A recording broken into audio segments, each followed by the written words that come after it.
Charlie, get both of us. It's one of our choppers. I'm gonna get some help, all right? Just save yourself. That's an order, Matt. I'll be back.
So tired. I know. He's been having those nightmares again. Vietnam. I thought they went away. Well, he got a call from immigration yesterday. He's going to meet with a Vietnamese lady.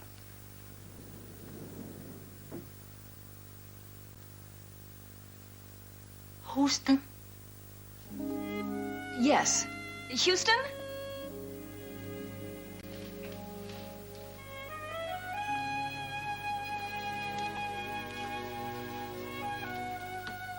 Houston? Yes, I'm at Houston.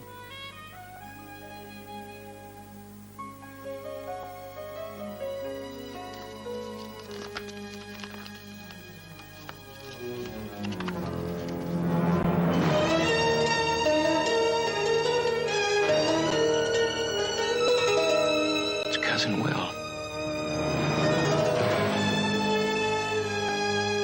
My God. He's alive.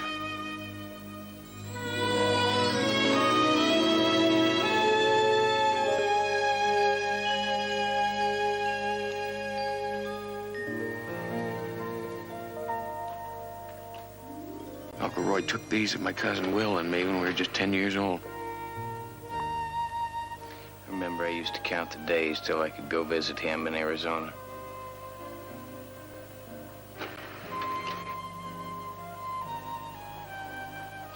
Will, Uncle Roy, Aunt Flo, Daddy were the only family we ever had. Will was like a brother. Had a secret club. Called ourselves the Texas Terrors.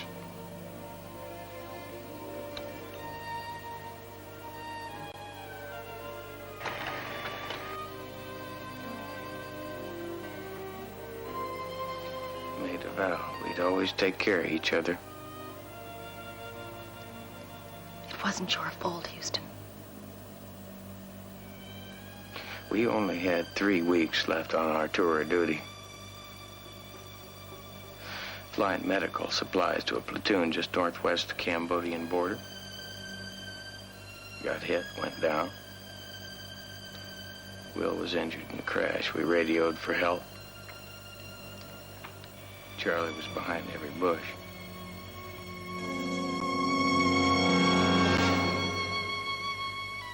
I told him I'd come back for him.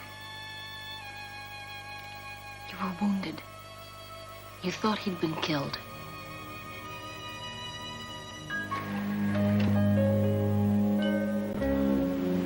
I left as soon as I got your message, caught the first plane out of San Francisco.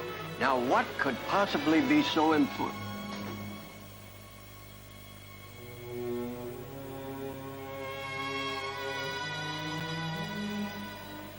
Uncle Roy, it's Will. He's alive.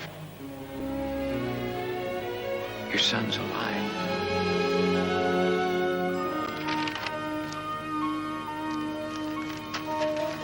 Ông Will và anh tôi bị giam chung một trại. Cảm ơn ông. Sau đó ông Will giúp anh tôi vượt ngục. She said Will helped her brother escape from a prison camp where they're both being held. How long ago? Follow Roy. Hơn một năm rồi. Maybe a year. Does she know where the camp is?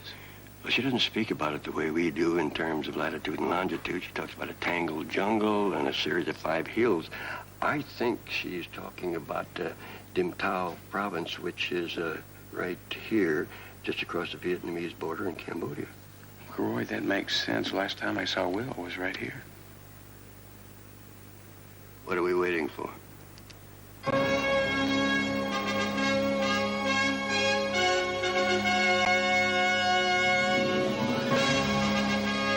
We've had literally hundreds of these reports over the past few years. None of them have panned out. That's because you government people refuse to do anything about them. We don't refuse to do anything, Mr. Houston. We do our job to the best of our ability. There are still over 2,000 American soldiers missing in Southeast Asia. Sad price of war, gentlemen. Men die. Bodies aren't found. I'm sorry, but it's an extremely delicate situation.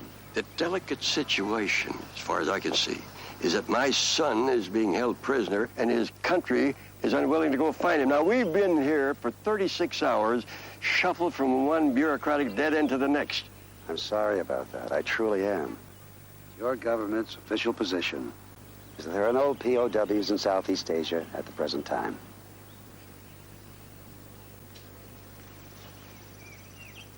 Sir, don't you think... Yes, I think. You don't. Now go wait in the car.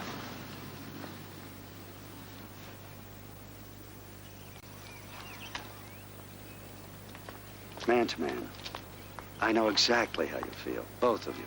And if I were in your situation, I'd probably be doing the same thing. Yeah, well, man to man, all I'm asking is that you help us find out what's happened to Will. I wish I could help you, son, but we live in a world that's a powder keg. Southeast Asia is the shortest fuse. Under the circumstances, there's nothing that we can do. There's something I can do. Find him. Mr. Houston, if you try, I'm going to use every means in my power to stop you. If you go over there, the United States government cannot be responsible for what might happen to you. Why didn't you just tell us that the first time?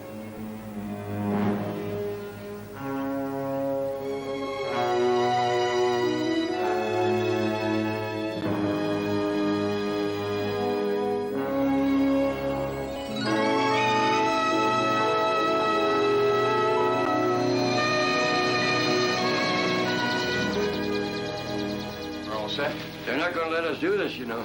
I'd like to see somebody try and stop us.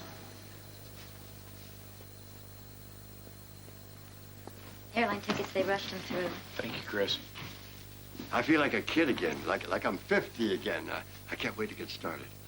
I better get this stuff out to the chopper.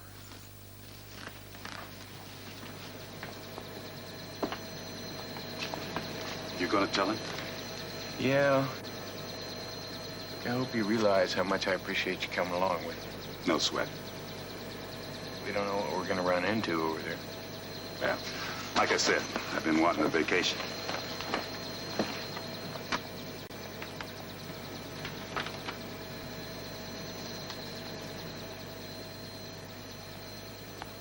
We're going to need more of these detailed maps. I've got a feeling for the right price, somebody in Bangkok can get them for us. I just hope they haven't moved the camp. Well, Vietnamese are extremely territorial. Some never leave the land of their ancestors. We'll find him. Not we, Uncle Roy. Just Two Mean and I. You're not coming with us. What? It's too dangerous.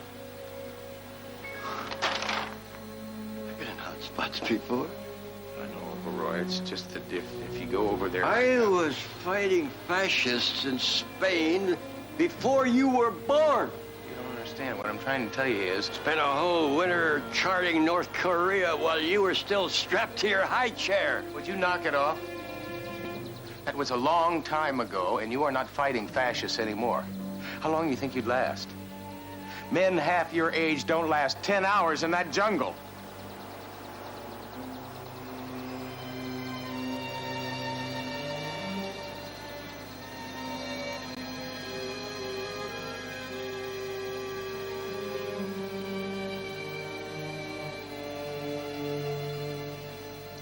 You're right. It's just that No.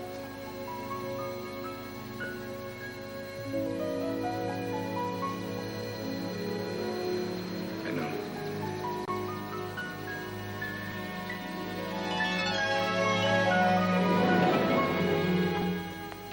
Bad news. You're grounded. I told you I'd stop you, Mr. Houston. Your visas to Thailand have been canceled, and you're hereby ordered to forfeit your passports to me. But we're only trying to save my son. And my cousin, we grew up together. Allowing you to go into that area is tantamount to our government authorizing an invasion of foreign soil. You want another war? There's the big picture to consider. Please, I'm required to use force if necessary. He's right. It's all legal. I'm not giving up my passport to nobody. What the hell is all of this? Take it easy, Too Mean. There's a time to fight City Hall and a time not to. You sure? Yeah. I mean, the man's just doing his job. Appreciate your cooperation. No problem. Let's go. Go? Where?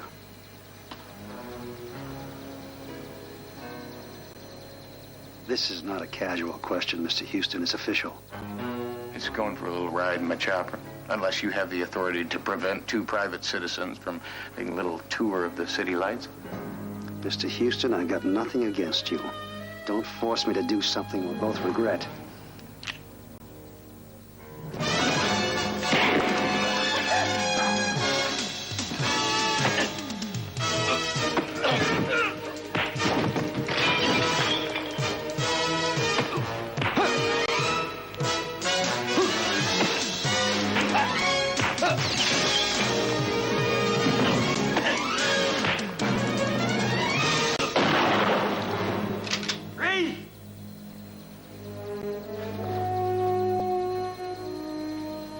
Get going, boys.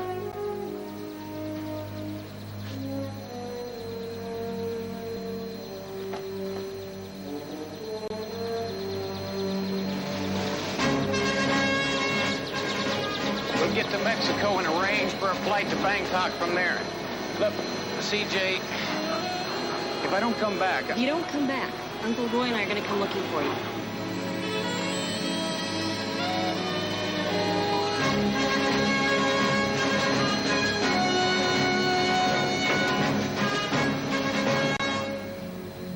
Okay, Dicker, you got what you came for. Now, if there is nothing else.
heard there's a couple of crazy Americans looking for some maps and a helicopter. You got that right. If you're Andy McKay, I understand you have them. That would be illegal. But I might. Look, if you worried about getting paid, I'm not. I checked you out. If you weren't going to pay me, I wouldn't be sitting here. Look, we're trying to get to Dim Tao province. You are crazy. is something wrong with Dim Tao province? Nothing. Unless hell is high on your list of things to see. Did you ever hear of a dude named Dao Chi Min? Welcome to the third world, darling. It's not like your world. Out here, the government is happy if they control the cities and towns. Out in the jungle, in the open country, there's local rule. Warlords whose ancestors have owned the territories for centuries. Warlords like Dao Chi. And he owns Dim Tao province. Cambodian government is so afraid of him, they don't even put his place on some of their maps. Has his own private army in there. Lives like a prince and controls all the opium that comes out of the region. They tell me he even built a mansion right in the middle of the jungle. My cousin is being held in a prison camp in Dim Tao province. He was MIA in Vietnam. I don't care who he is or how long he's been in there. You think you're just gonna waltz in there and waltz out with him? You're not playing with a full deck. Oh, hi, Chai. You're a dead man.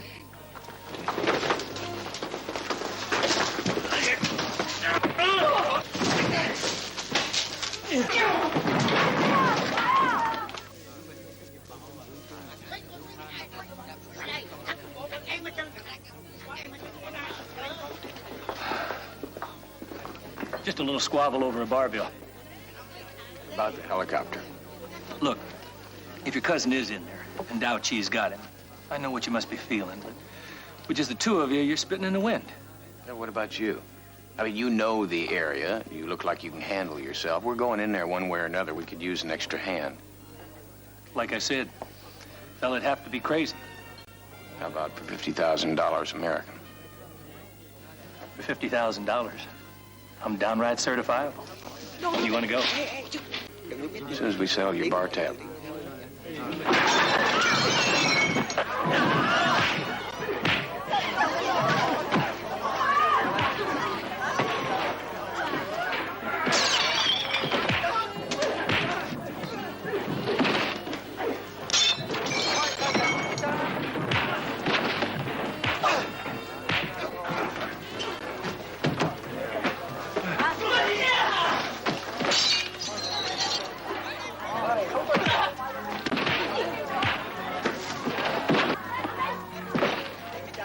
Must have been a hell of a bar tab.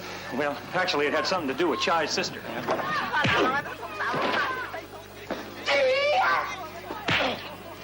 Bye, Chai.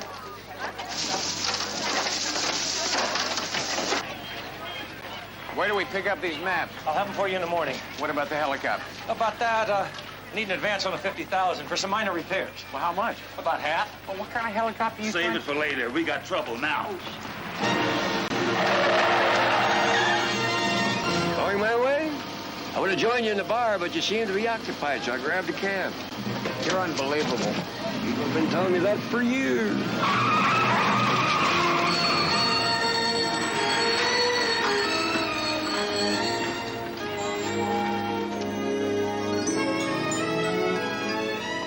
Baby has it narrowed down to the southeast corner of Diem Tao province. The terrain is high and dry, but there's a tropical forest along one edge. Give me the coordinates. 13 degrees, 12 seconds. Party favors. We got a volume discount. Thanks, CJ. Houston, please be. I know. Careful. Matt, even with the maps, you don't know what you're going to find when you get in there. I'm going to find Will. I'm going to bring him home, and anything else is unimportant. Right there. I figure if we come in due north over the mountains, and then we'll just hike it into the camp here. Listen, if Will is still alive and in there, after what he's been through, he may not be the same. He'll still be my son.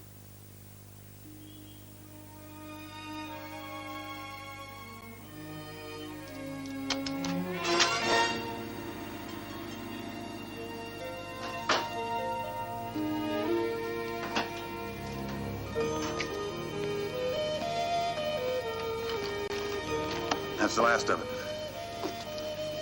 Are you sure you can trust this guy? Chung? Nobody trusts Chung. But he knows if he steals anything, I'll squash him like a bug.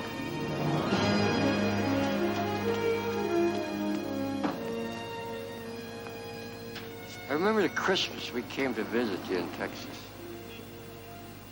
You and Will got lost in the woods behind your daddy's house. You were 5 years old and really scared. Some feel that's never changed.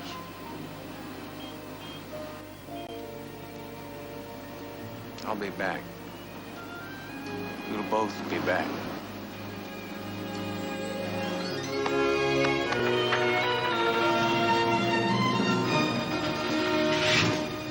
Put the champagne on ice, Roy. And tell the girls down at the bar to get ready for a party. Hit it.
Jungle away from Charlie for 12 bloody years.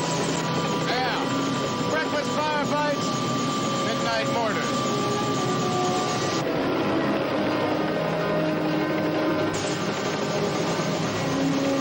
In some ways, this is home.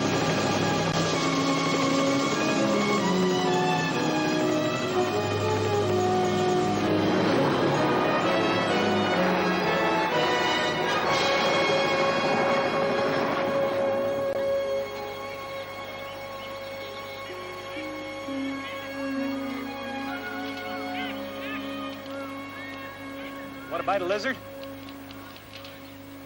I'll pass. Gonna have to learn to grin and bear it out here. You'd be surprised at some of the things I've eaten to survive. You don't know what you're missing. What we're missing is that gas that's supposed to be here. It used to be here. They must have moved it. You never can tell in this country. Things just seem to shift. We'll find it around here someplace. And what if we don't? We'll do a lot of walking, darling. We better get out of here before somebody spots the smoke from this fire. I wouldn't worry about that. This is lousy farming country. So there aren't many villages. Without the villages to plunder, government troops, rebels and bandits, it's got no reason to come around here.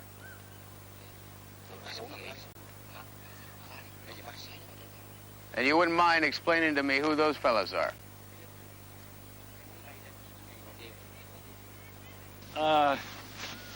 Well, mercenaries, maybe? Or rebels? Okay. So, sometimes I'm wrong. What do they want? Food, money, guns, ammunition. The helicopter, our clothes, our boots, our wristwatches, the gold out of our teeth. I don't think they're stupid enough to try anything. There's only 4 of them. Make that 8. Make that an even dozen. Well, looks like we're gonna have us a little warm-up, boys and girls. The only warm-up we're gonna have is you warming up the chopper. Two Mean and I'll keep busy. Suit yourself.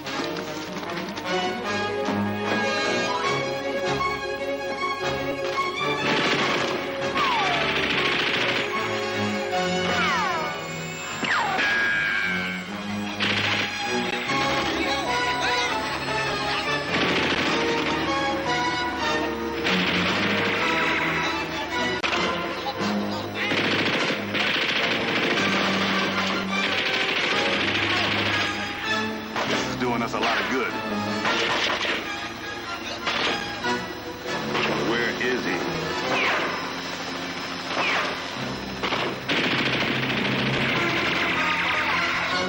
Fight's over before it got started.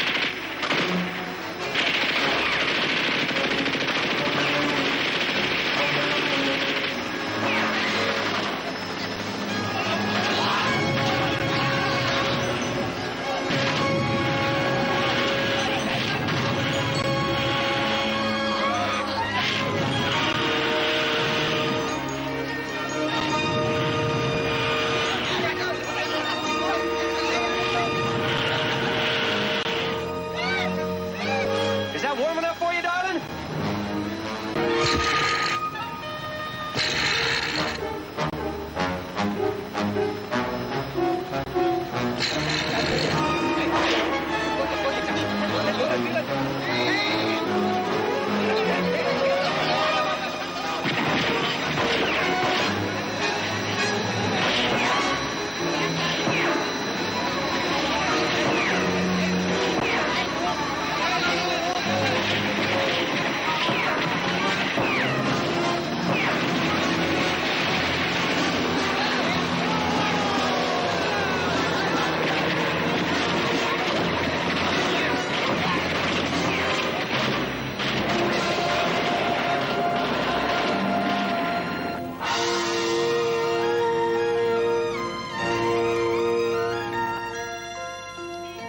You and your American friends are partners with the mercenary McKay. Where are they now? Oh, they went bird hunting. In a helicopter? Some birds fly. Mr. Houston, I don't know what Mr. McKay told you, but he is wanted by nearly every government in Southeast Asia. The Chinese for smuggling national treasures out of Beijing, the Laotians for selling arms to terrorists, And the Thais for misappropriating government funds. Seems our friend here gave Andy 10,000 American dollars to procure several black market erotic films, which he's yet to deliver. You have no jurisdiction here. And you have no right to hold an American citizen for questioning without notifying his embassy. Let's get out of here. I warn both of you. If you try to prevent us from evening up accounts with Mr. McKay. That reminds me. Now we're even.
Hot seat. I think I owed it to you. I wish I could do more. I was sent over here to check up on you. But I don't agree with Decker and his government issue mentality. Shame more people don't feel the way you do. Tell me, from what Kai said, is Andy McKay really in that much trouble? Mr. Houston, Andy McKay may be trouble itself.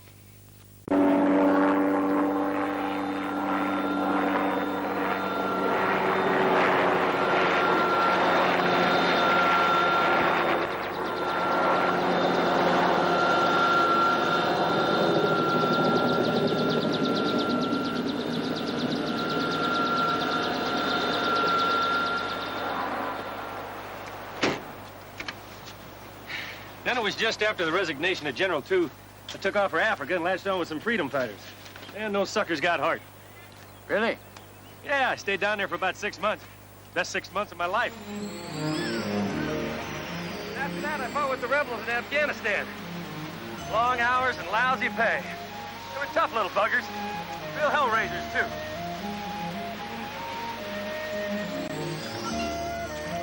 Then a little for both sides in Chad. Some reconnaissance for the CIA in China. Some gun running in the Caribbean. But you always came back to Nam. Yeah. Guess I'm an addict. Or a fool. Or both.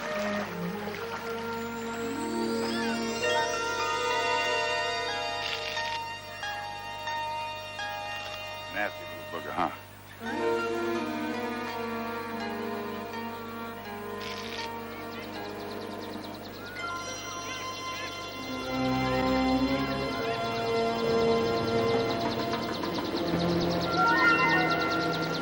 There it is.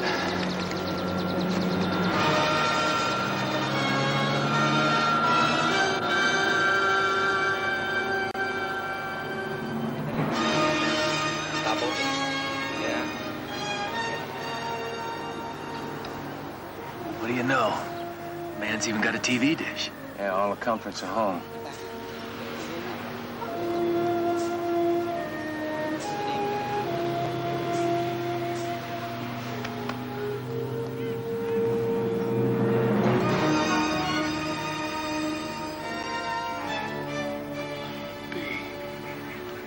That must be Tara. He really built the damn thing.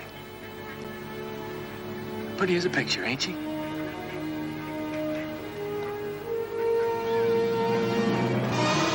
Hey, and there's the warlord himself. Take a look.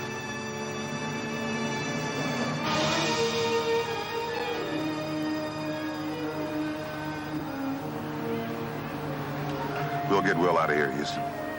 If he's still alive. What's so funny? Nothing. I was just wondering if by tomorrow any of us will be alive.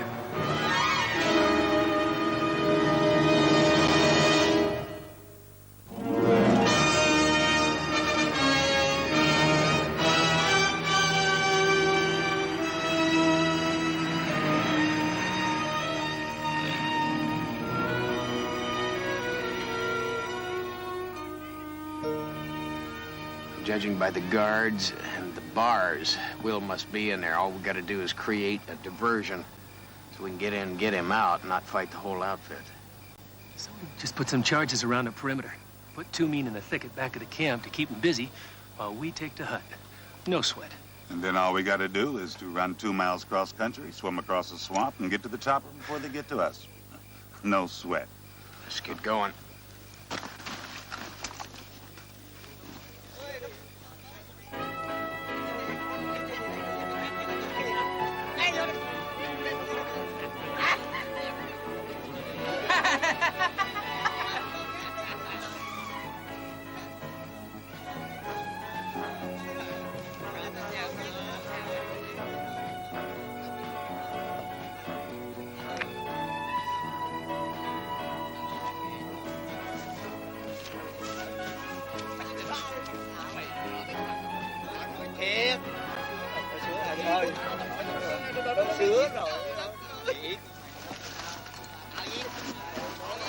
This ought to be just fine.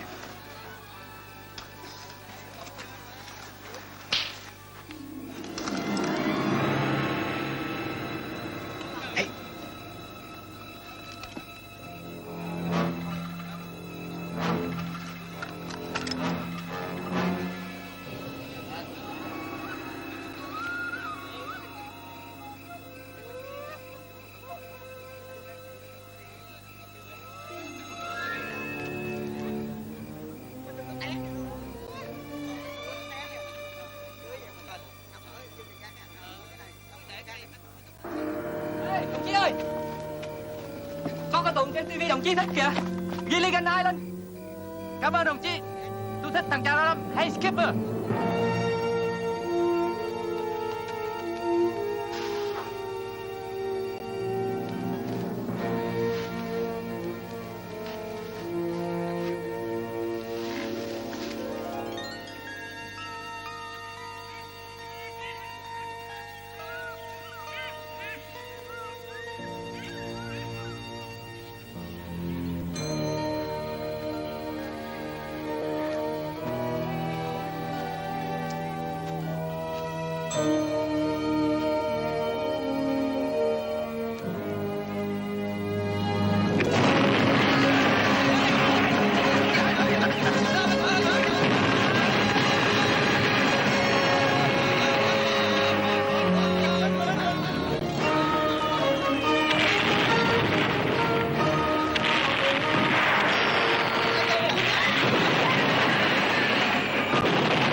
cover you.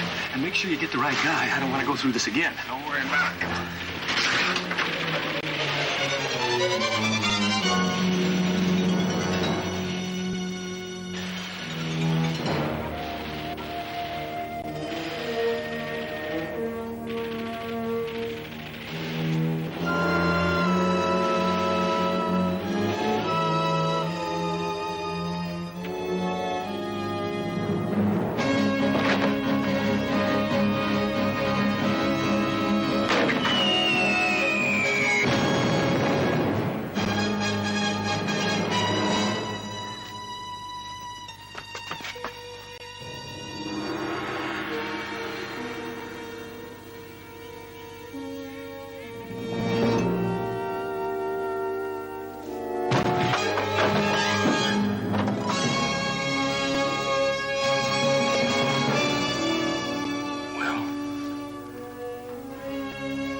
It's me, Matt.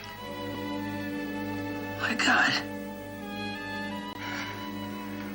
I told you I'd come back for you, didn't I?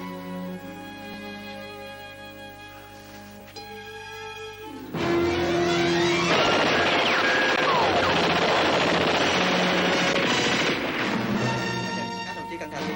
Kia đi, đi qua bên kia.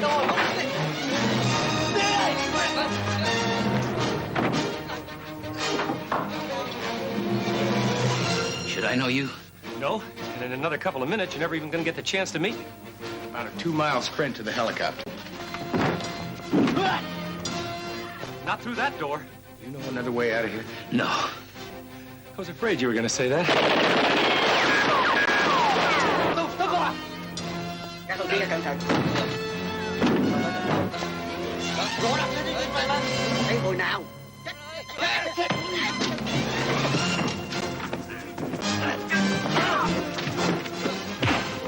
Come on, Will.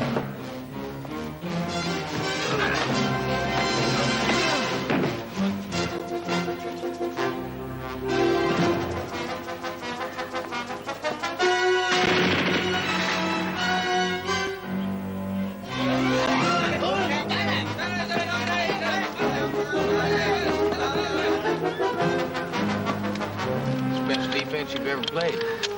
Yeah, but it's going to be a hell of a race to the end zone.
Where's Will?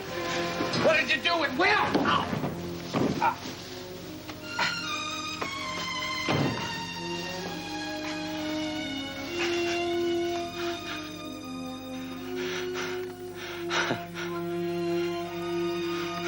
I wanted to do was bring him home.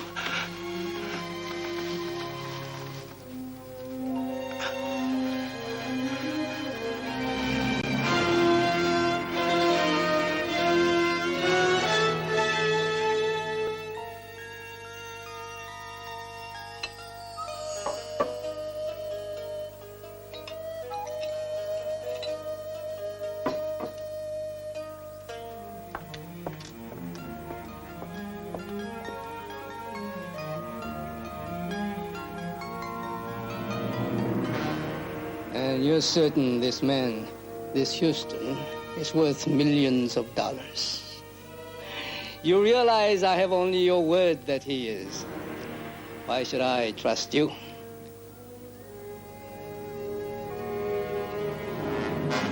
You should trust me because you have in your possession something that I consider pretty valuable. My life. And if you do what I'm telling you, you'll be $10 million richer.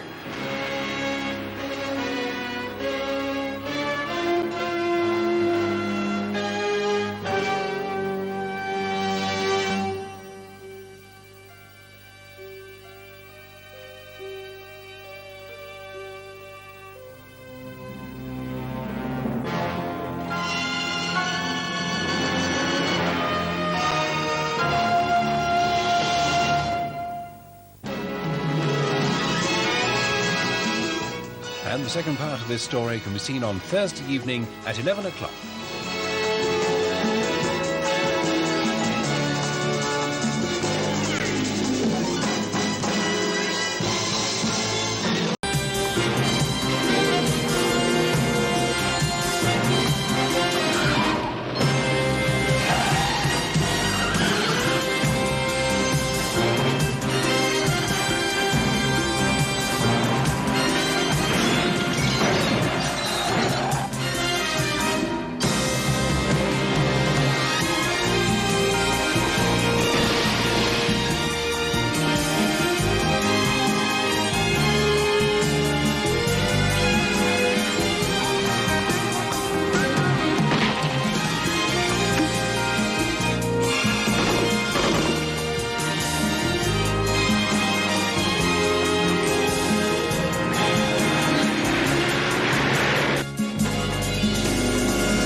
Kiss the wife, hug the baby, tell the dog not to bite. Now that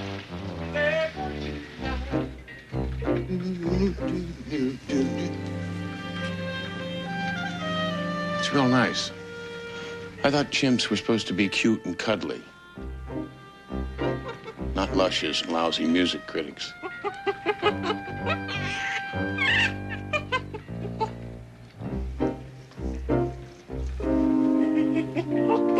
Well, come on.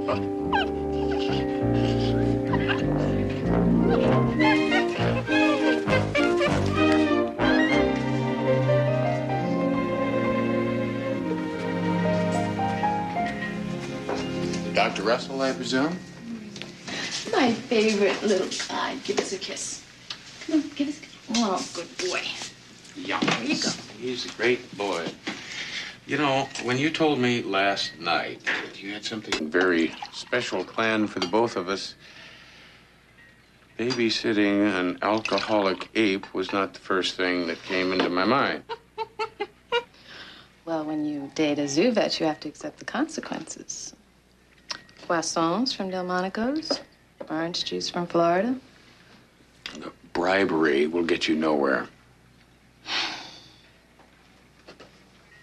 don't you go out on the patio? Go on. Dylan is back, and He'll take care of Mickey from now on. And we can plan something very special for tonight. Oh. Alone? Alone. I like that kind of bribery. You know, as a matter of fact, the best thing...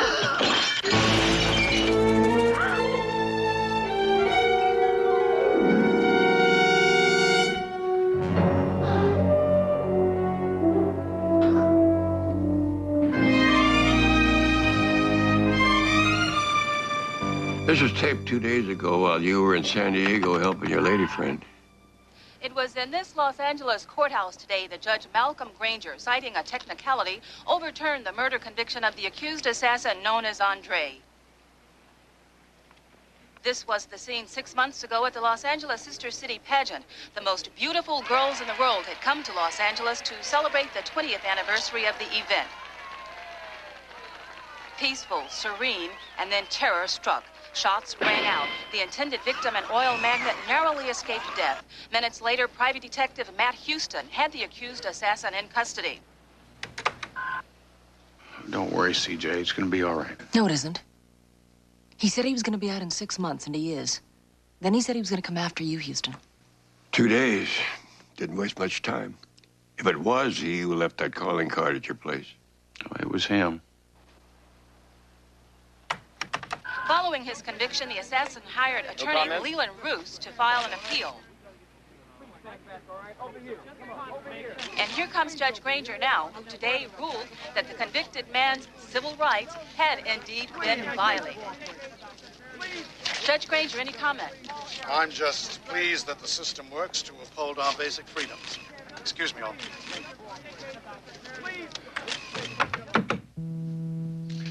Freedoms to buy off crooked judges like Granger. That's a pretty serious charge, boy. Not when it comes to Granger. There are rumors that he's been accepting bribes for years, but nobody's been able to nail him on it. Well, maybe they haven't asked the right questions.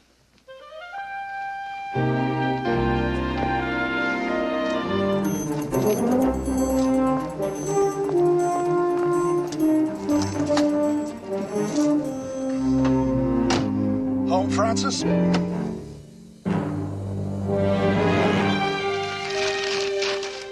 Francis decided today'd be a good day to take a walk.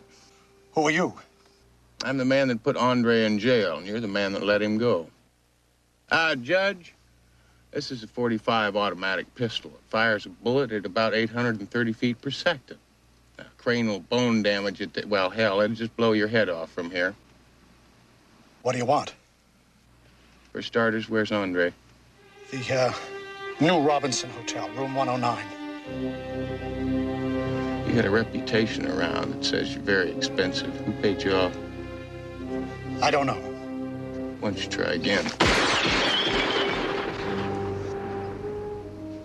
I swear to you, I don't know.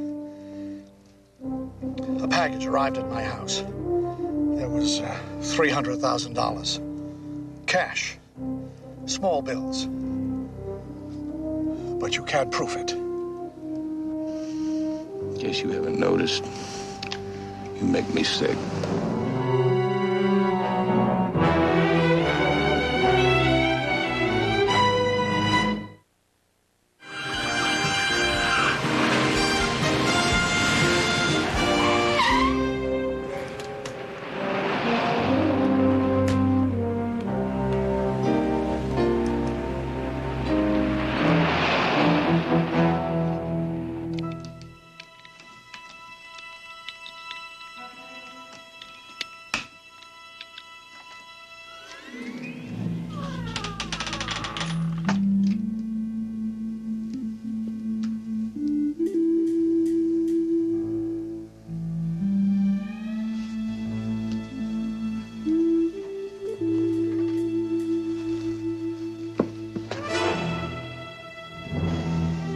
Hoyt, what are you doing here? Somebody tipped us off.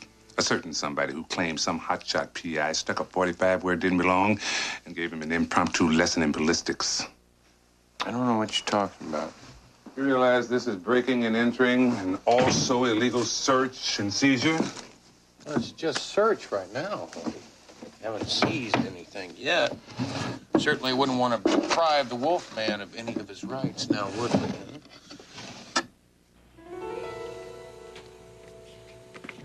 Now it's seizure.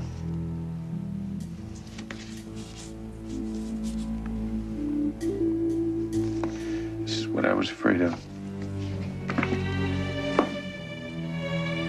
I feel violated. Name's Andre, international hitman. Oh, I remember. She told me that the police had arrested him. They did. Then a crooked judge found a giant loophole, and Andre slipped through it. I don't understand. Why did he sneak in here this morning and kill the wolf? Why these pictures? That's Andre's calling card. It's his way of telling me that he's back and he's coming after me. Andre isn't just after you, is he? Enjoying the zoo, Houston?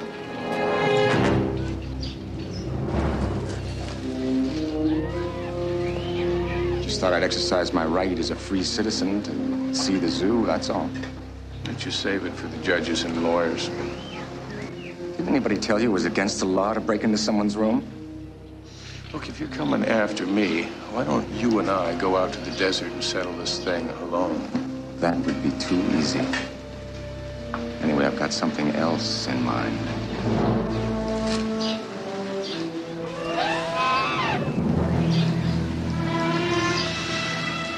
You better stay away from her. Maybe I will. And then again, maybe I won't. I'll be seeing you, Houston. Bye.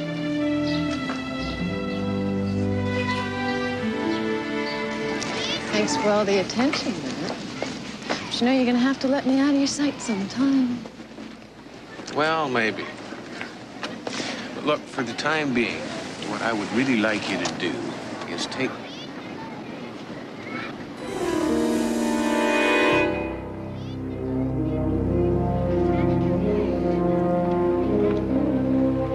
Go to your car.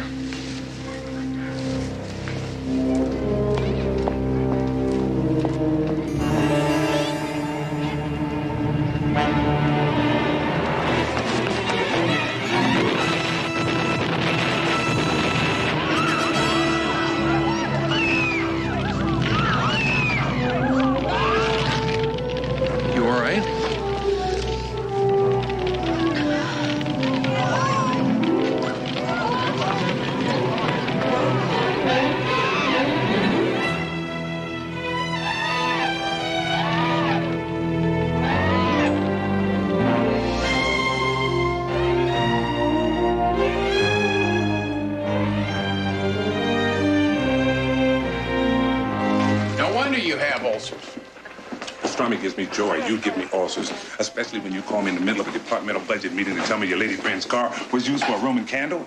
Look, where is he? I hate private eyes. Does that bother you? No, where is he? He's not here. Where? He's not here. You sent your man after him. We let him go. What about the pictures we found in his apartment? You see, he likes to take pictures. It's his hobby. Look, Houston, I know this morning a wolf at the zoo was mutilated, and your lady friend's car is now a convertible. And you also know, as well as I do, that he did it. Of course I do, but I can't prove it. The lab boys went over that car twice. No fingerprints, no evidence, no witnesses. Nobody saw anyone near her car all day. Andre threw that in our face all afternoon.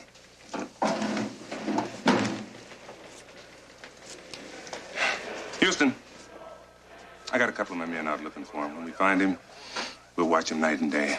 That's all I can do. Till somebody gets killed?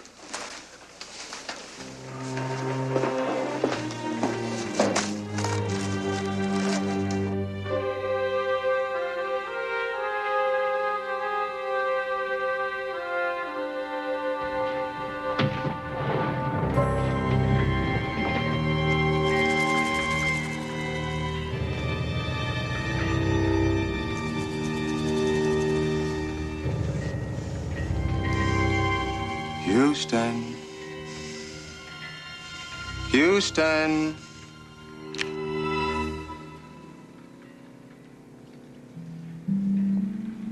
beautiful place to have a home. Open air, Pacific at your doorstep. In prison, my cell was 8 feet by 8 feet.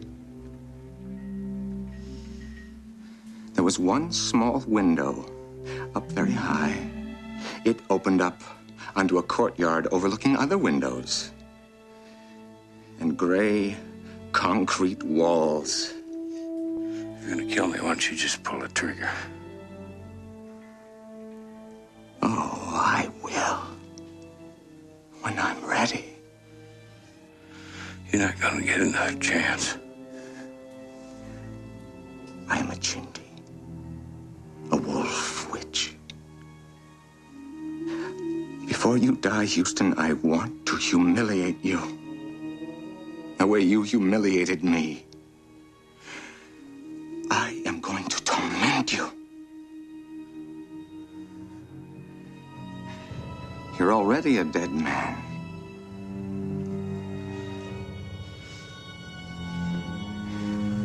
And I'm going to kill you when I'm ready.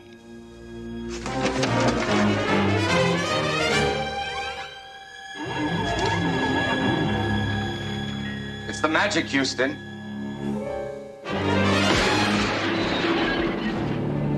He's seeing you.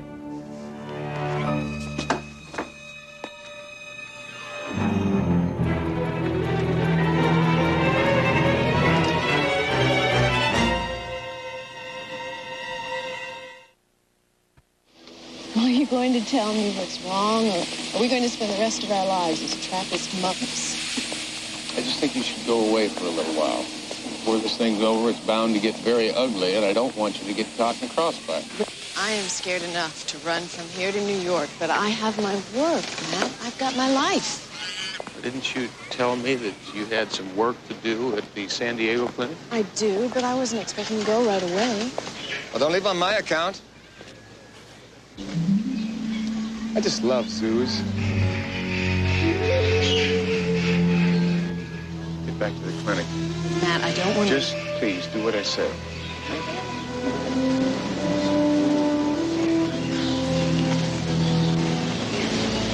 Pretty girl. Pretty house. You've got a lot to lose. You touch her. If you even get close to her, I swear I'm gonna kill you. That would be first-degree murder. Go ahead, try it. You'll try, but you'll never kill me. Time, Houston, I want you to know what time feels like.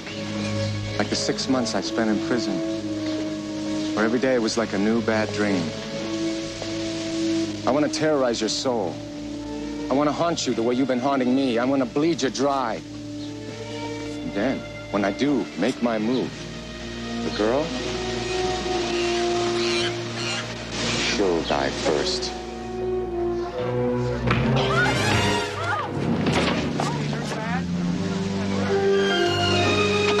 You're crazy! You see what he did?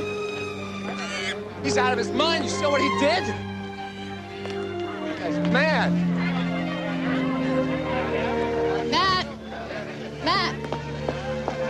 Matt, there was a message in my office. Your Uncle Roy was hit pay dirt on the Wolfman.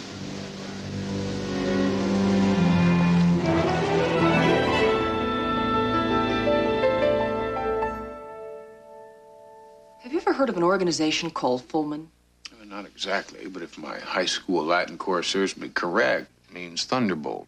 And a very appropriate name for a group of assassins who've been raining terror throughout Europe, Africa, and the Middle East. Assassins like Andre. He was their prize about 3 years ago. And he was trained at this base just inside the Libyan border. It's a specialty training camp. They teach killers to know more about their target than the target knows about himself. When the assassin is done with the program, they put him on a shelf, pay him well, semi-retirement until it's time to activate him. But it must be time for Andre to hit his target. Yeah, it looks that way. My friends can't give me a name, but they think that the target will be the head of a state in the Middle East. I thought we might ask this man, Yaqub Elias, former Iraqi terrorist, now part of Fullman's middle management. His cover imports Persian rugs. Where's he fit in? He met with Andre while he was in jail. 2 days later, $300,000 was delivered to Judge Granger. So that means that Elias brought the money to pay off the judge. And it's also very possible that he brought Andre his marching orders from Fullman. And if we find out what they are, we're liable to have enough evidence to put Andre back in jail.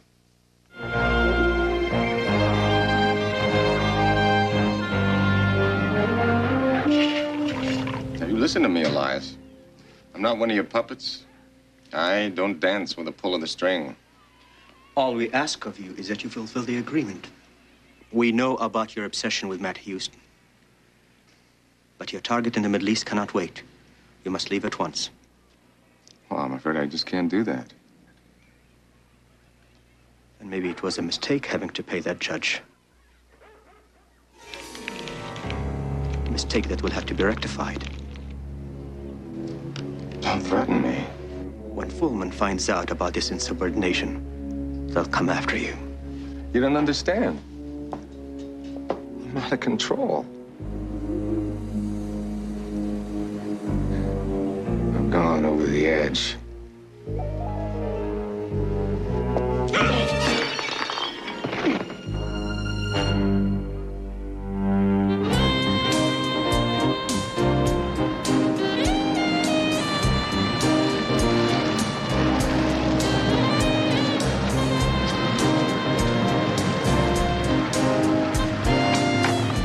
Staked out a building like this during a monsoon in Malaysia. What'd you catch that time? Worst cold of my life.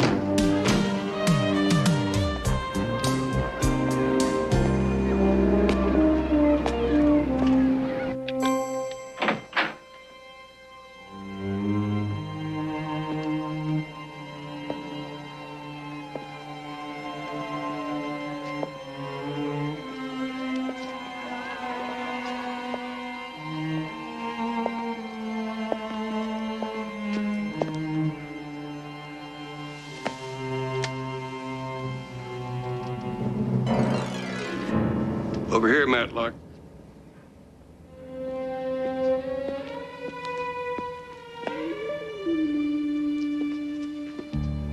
It's Elias. He won't be bombing any more airports.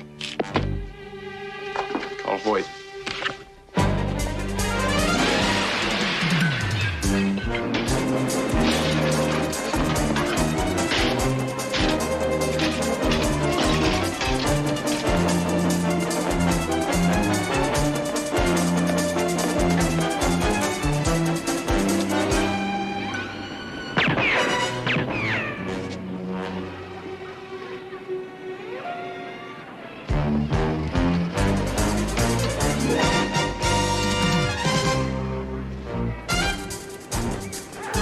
No place left to run.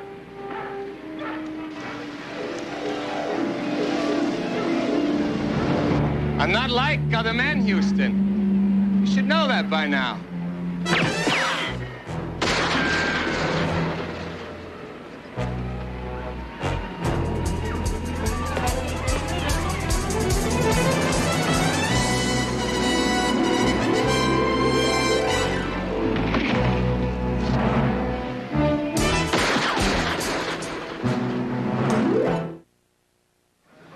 Is still out there. Now, he said he was going to kill me, and I got to find him. That's exactly what he wants you to do. You've got to stop playing by his rules. I want to turn this town upside down. I'm going to find him. You won't have to look far. You have to be at City Hall, 4 o'clock this afternoon. Andre and Judge Granger want to have a talk with you.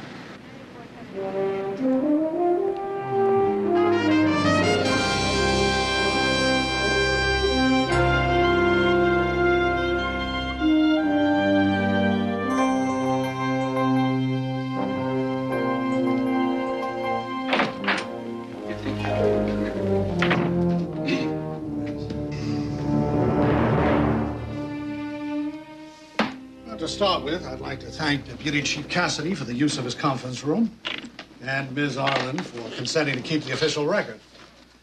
I hope we can maintain this spirit of cooperation throughout this meeting. Great. So why don't we start by throwing your buddy back in jail where he belongs? Houston. Just come to the point, Your Honor.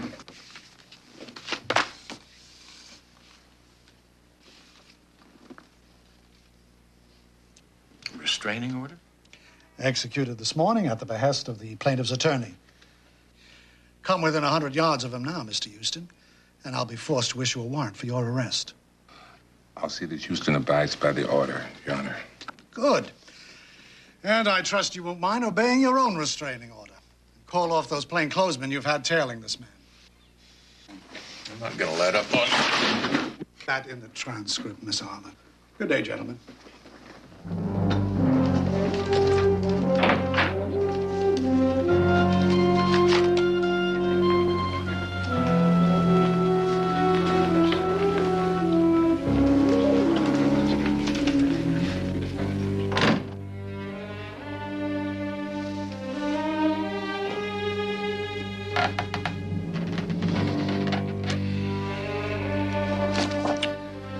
Got any bright ideas now, P.I.? I think it's about time we started making our own rules.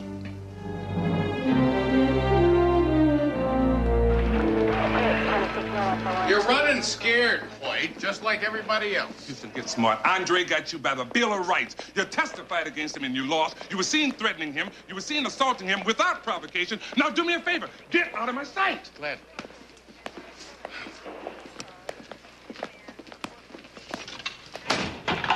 Lieutenant, we've got details on the witness to that Persian rug dealer murder. What? Got a preliminary statement. I got the home address of the guy. Says that he saw the killer enter the office 5 minutes before the killing. Put it on my desk. Right.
Now, you're supposed to stay away from me.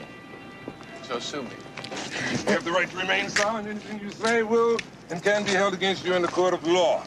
Now, look, I was just out walking. Shut up. You have the right to talk to a lawyer and have him present while you are being questioned. If you cannot afford to hire a lawyer, one will be appointed to represent you before any question if you wish. You can decide any time to exercise these rights. Just out walking, you 22 with a make any silencer? statements. Do you understand each of these rights? Have it, as I've explained them to you, have these rights in mind? Do you wish to talk to us now? This is entrapment. No, it's a whole new ball game. You recognize this, Lieutenant? Well, if I didn't know any better, I guess you were searching through some papers on my desk. Luckily, I have a hidden video camera there.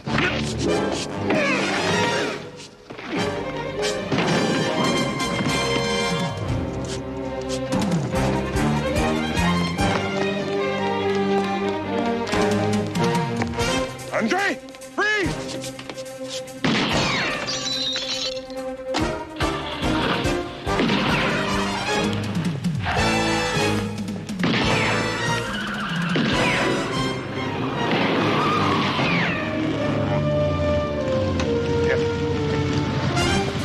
need your bike. Hey, get out of Now, here, come on, man. it's police business. Hoyt. Oh, man. Hey, it's in gear and it sticks in third. You know how to handle that thing?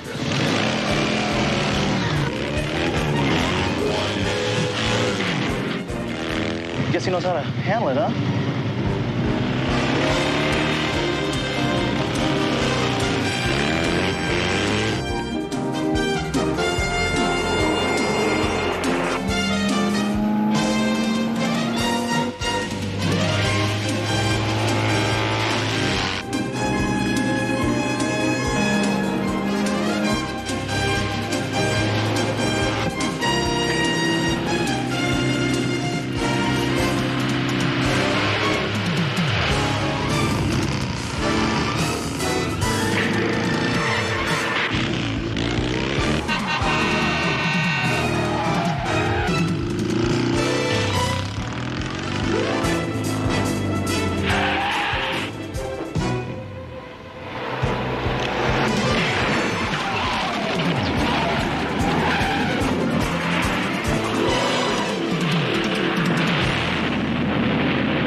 No warrant. Stand by for DMV. Straight 5 man reference verifying no 211 on Vermont. 1681, sir. Channel's deep. Undercurrent swift. We think the car's even been swept out into deeper waters. May never find it. Andre either. You ever try to get out of a sinking car with handcuffs on? He's not a normal man, Hoyt. Now you're beginning to sound like him. He's dead, Houston. Go home. You can relax now. It's over.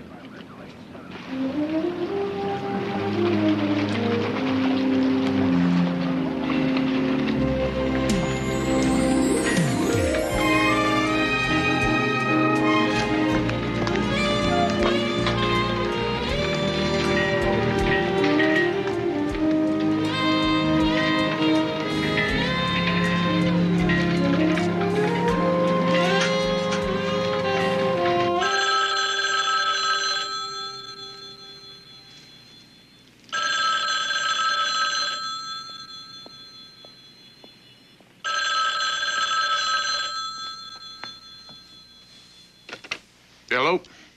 Hi, it's me. Well, you know, I was just thinking about you. I got your message this morning that Andre's dead. And all's clear, so I caught the first plane back. I missed you. Get out of there as fast as you can. What are you talking about? I didn't leave any messages for you in San Diego. I never I called. told you I was immortal. Come and get her, Houston. Alone. If you hurt her... The old zoo. 1 hour. All right, I'll be there.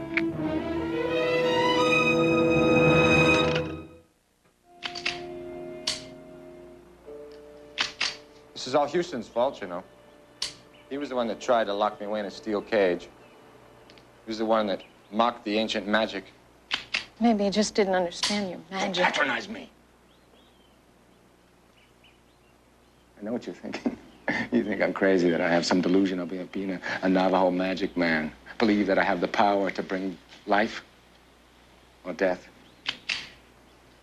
Perhaps you'd like to test that power. If you're gonna kill me, why don't you just get it over with? Maybe I don't want to kill you. Maybe I just want to make sure that Houston comes to the rescue so that I can kill him. He'll be here. I'm counting on it. Last night, I knelt down facing north and prayed to the Master Destroyer to give me protection against the weapons of my enemies.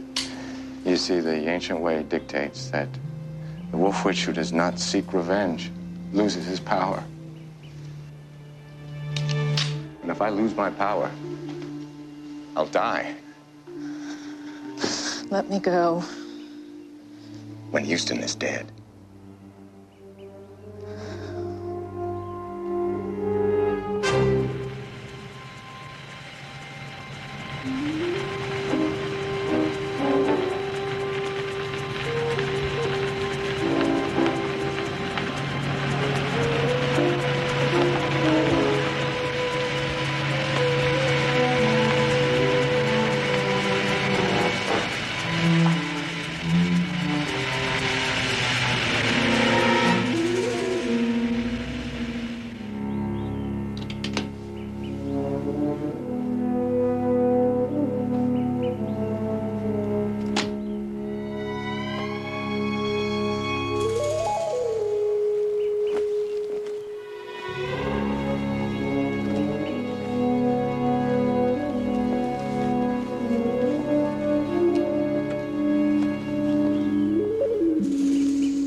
thought I told you I could handle this. That Andre fella's led a real charmed life for too long a time. Well, he's not going to be very charmed when I get finished with him. Now, this is my fight. Stay out of it, all right? You that tired of living, boy? No, I'm just tired of being scared. And I'm very tired of being pushed around.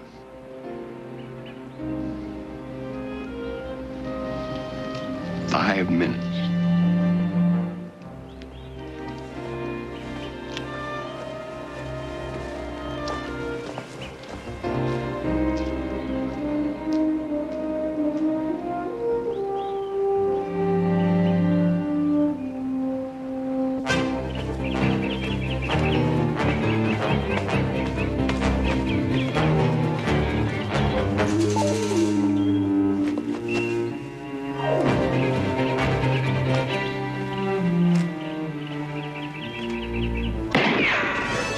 Guess who's been waiting?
Inches. The distance between the bars of a cell.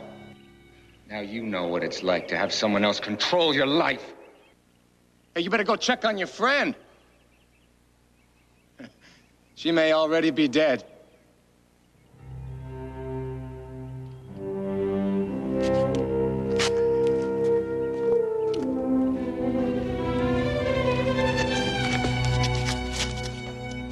I gotta get you out of here. The magic is everywhere, Houston. The walls of your tomb are closing in. Are you a believer yet?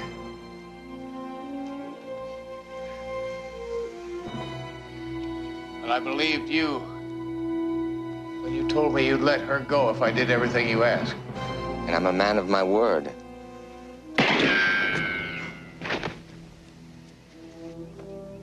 You can let the girl go. She served her purpose. You're a brave man, Houston. I'll have to put that on your gravestone. And now your gun.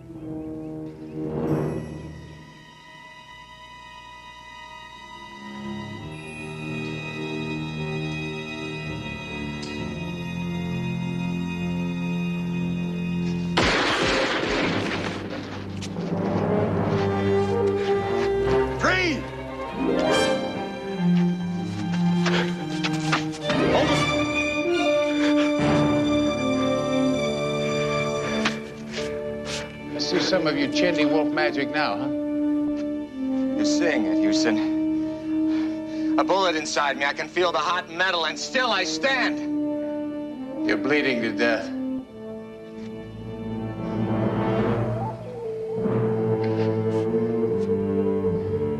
Behold the power of the wolf witch of the Chindi. You're going to see it manifest itself in me again.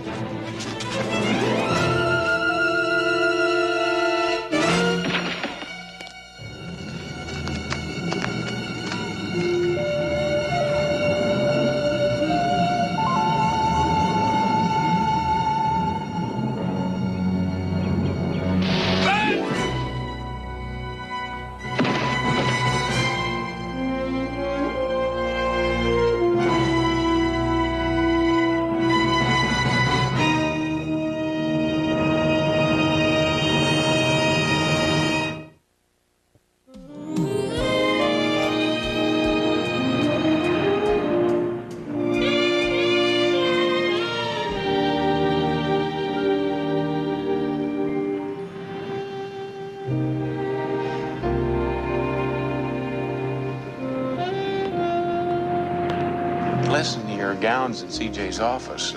Probably better get a move on if we're gonna make it on time.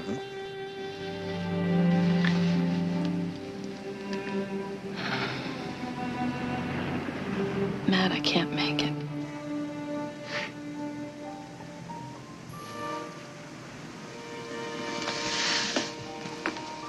Don't tell me another one of your giraffes has a sore throat.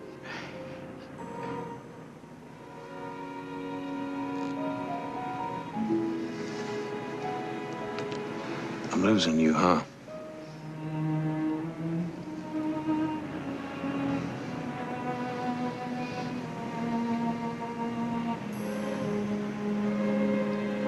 I've accepted a position at the Taronga Zoo in Sydney, Australia.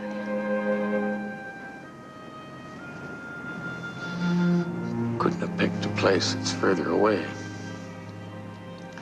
Our worlds are already 10,000 miles apart. I need peace and tranquility in my life. And my work at the zoo gives me these things, but your life... I know. I know.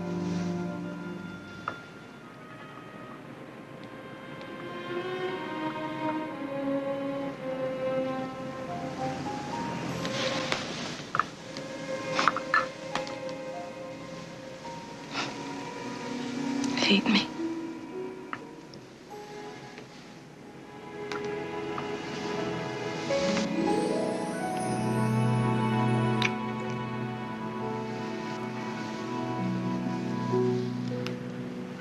Never.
Briscoe? Where is Briscoe? I do not wish to harm you. You must tell me, where is Briscoe?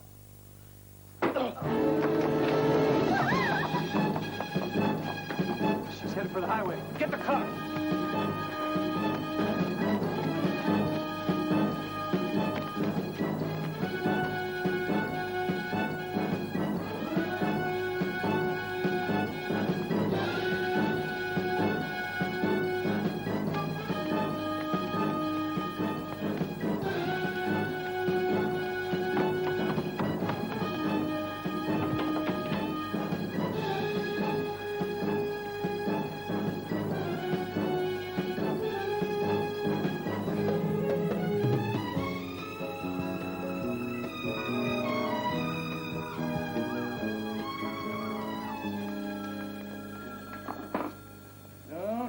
Think about it, CJ. Last time I went fishing was Lake Geneva, 66. Caught a couple of perch and a Romanian double agent named Halfin. Yeah, all three on the same bait, as I recall. Oh, that reminds me.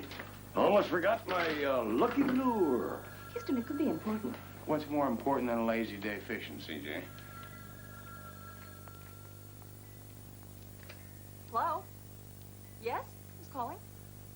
Just a sec. Houston, Melanie Webster.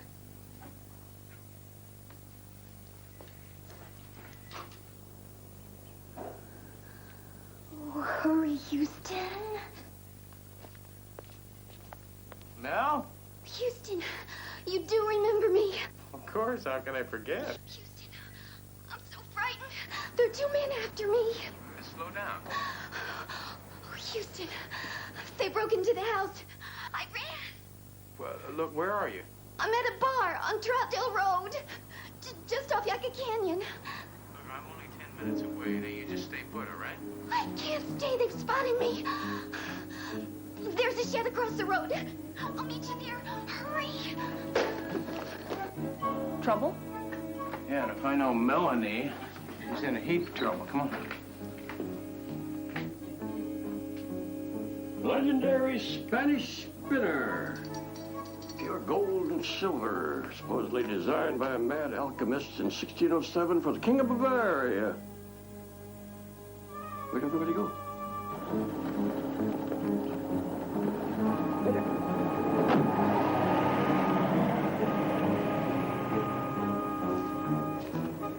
Is this Melanie an old girlfriend of yours? No, an old friend from high school. She was varsity cheerleader, homecoming queen. You know, practically the whole football team had a crush on her. But she had a crush on you. Well, no. Come to think of it, she had a crush on the whole football team. And the basketball team and the baseball team. Houston, Yucca Canyon. Right.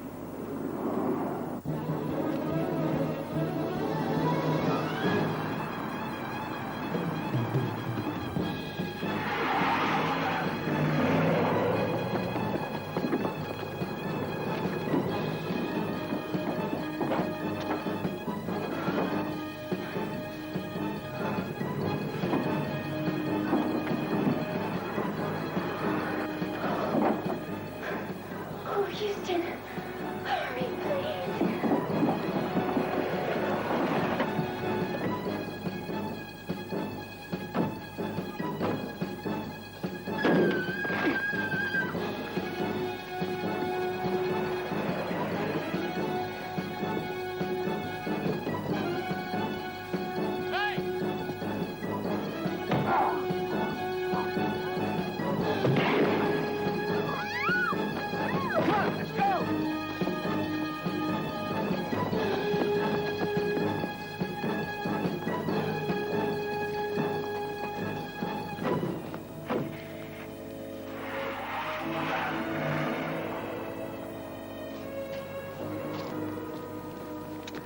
Melanie?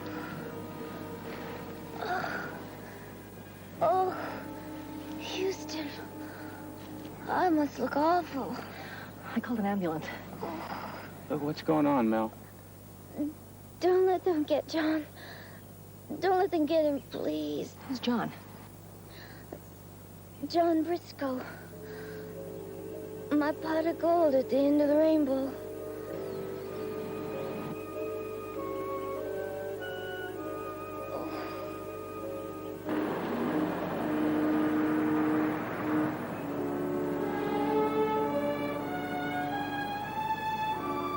She's a trooper. Well, what's that mean? That means she'll be okay after the sedative I gave her and a little rest. And whoever tried to mug her must have come away with some bruises, too. She's a feisty little kid. Oh, look, Doc, can I talk to her? But you can try. She's a little punchy. She always has been.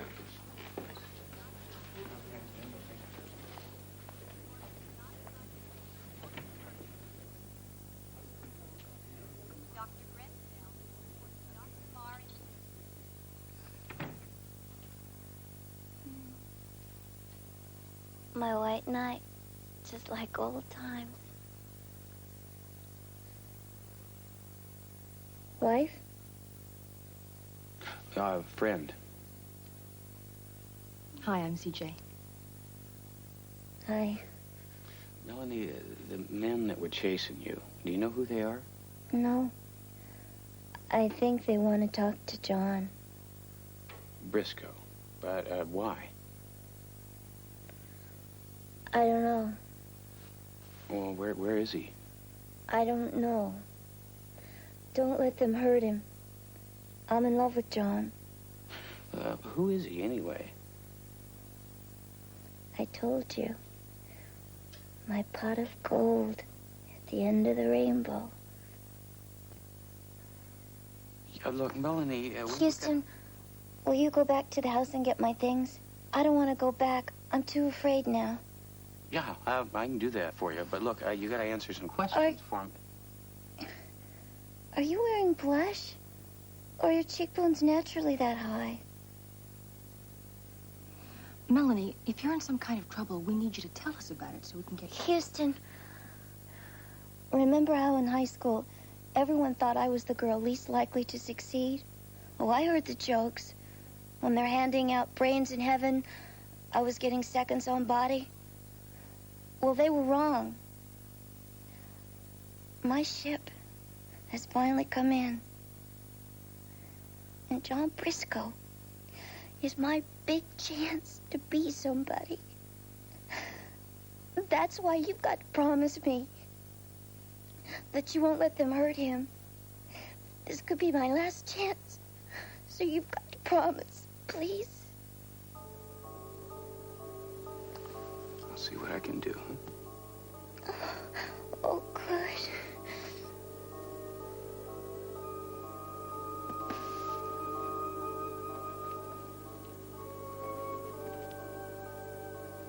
Houston, tell me the truth. How many last chances has she really had? More than the state of Nevada.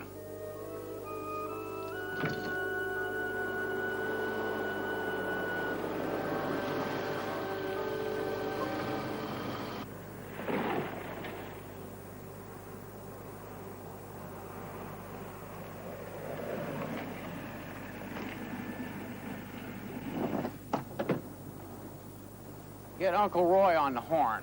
Tell him to get a hold of Hoyt and run a check on Briscoe for me, would you?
Briscoe.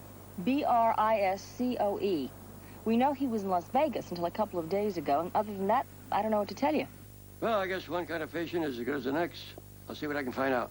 Thanks, Uncle Roy. Talk to you later.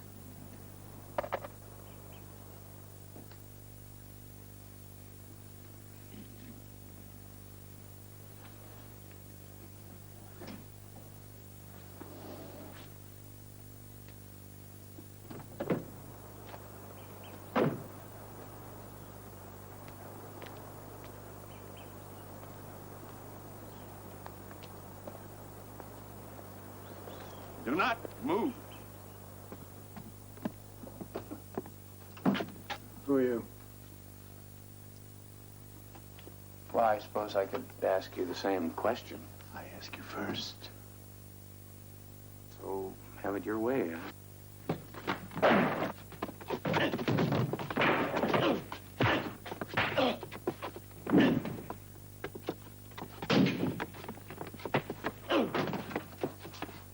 Not a good idea.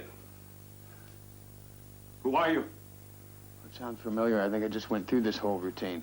I assure you, this is no time for jokes. I'm a friend of Melanie Webster's. I caught him taking those suitcases. Search them. Right. Where's Briscoe? I don't know anybody named Briscoe. I told you I'm a friend of Melanie's. We went to high school together. You always go to such extremes to help your friends. If you're referring to the shooting incident this morning, yes, I do. I've never felt that two armed men were a match for an unarmed lady. Nothing here. Search him. What are you and this woman doing here in Briscoe's house? Why don't you just let her go, huh? I'll tell you my whole life story. This is it. Houston, private investigator. And what are you investigating, Mr. Houston? I'm not investigating anything. Now, what's it take to get through to you? I told you I'm a friend of the lady's. I came to pick up her luggage. Get to the point. There is no point. Now, you fellas put her in the hospital. If you get trouble with some Briscoe fellow, that's your problem, not mine. All right. Which hospital? Woodland Memorial.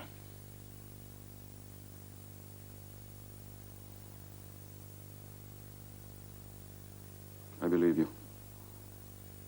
But I suggest that we all forget about this unfortunate encounter. Now go. Thank you. Thank you very much.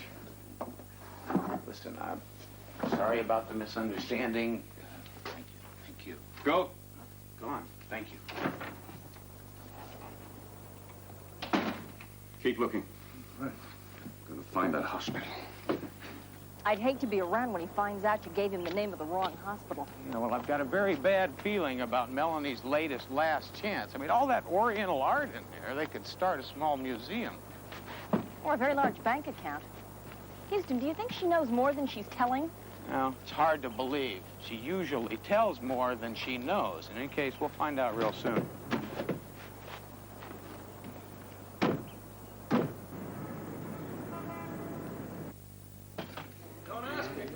I didn't check her out. I wanted to keep her overnight for observation. Well, why did you let her go? I didn't. She conned one of the nurses, grabbed a cab, and then she vanished. Hey, we can't tie them down, you know. Although sometimes I'd like to. At least the concussion won't kill her.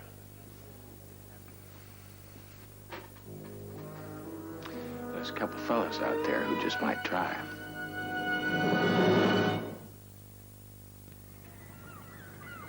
We're going to have to check with the airlines, all the bus departures, train schedules. She could be anywhere by now. Frightening thought. Yeah, I wish she'd just let us know what she's gotten herself into. You've got company.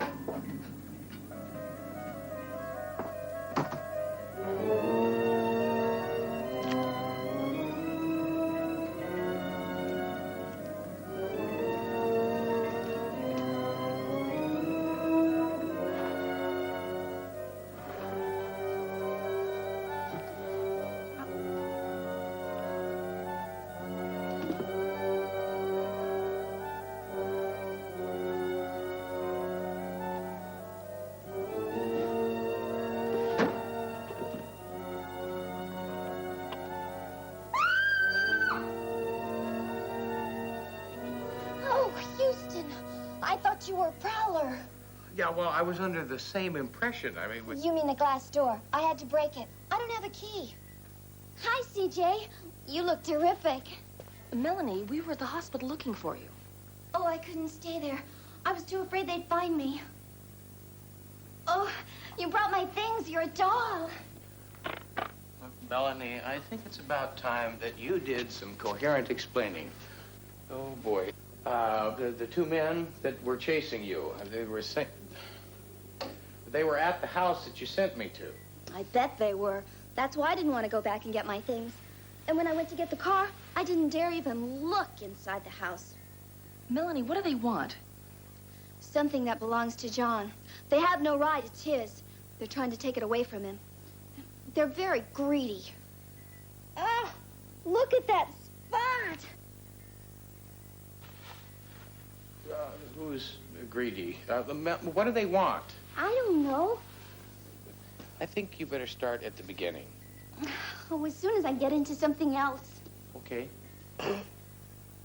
I met John Briscoe, about 2 weeks ago in Las Vegas. I was working cocktail waitress. Right away, I could tell he was class material.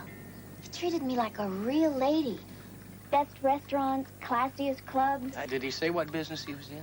Import. Import? That's what Johnny said. Import. Or was it export? And Briscoe brought you to L.A., right? He loves me. More important, he respects me. He said he wanted me to come here with him and help him take care of this business. And then he's going to marry me and take me on a honeymoon to Tahiti. I know what you're thinking, but this time it's the real thing, Matt Houston. My Prince Charming has finally showed up. What'd he ask you to do? I'm supposed to go to an auction at the U.S. Customs Impound, Port of L.A., and then I'm supposed to buy one of the things they're selling. But I promised I wouldn't tell which number it is. And then I'm supposed to go to Las Vegas, and he's going to come and meet me. Melanie, why doesn't Mr. Briscoe go pick up whatever it is himself? Because those men are after him. He said to me, Melanie, you are the key to my whole plan.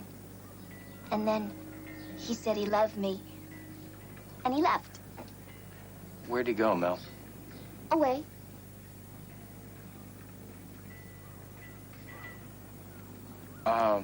Well, why don't you just stay here, Melanie, and relax. CJ will keep you company, all right? Where are you going? I'm gonna try and sort this whole thing out. Have you done something with your hair?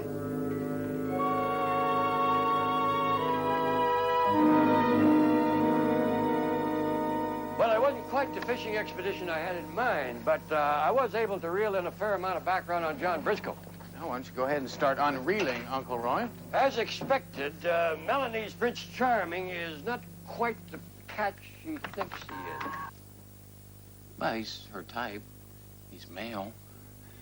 Also an ex-con, or perhaps I should say AWOL con. He escaped from Leavenworth Prison recently, just 3 weeks before he was due for parole.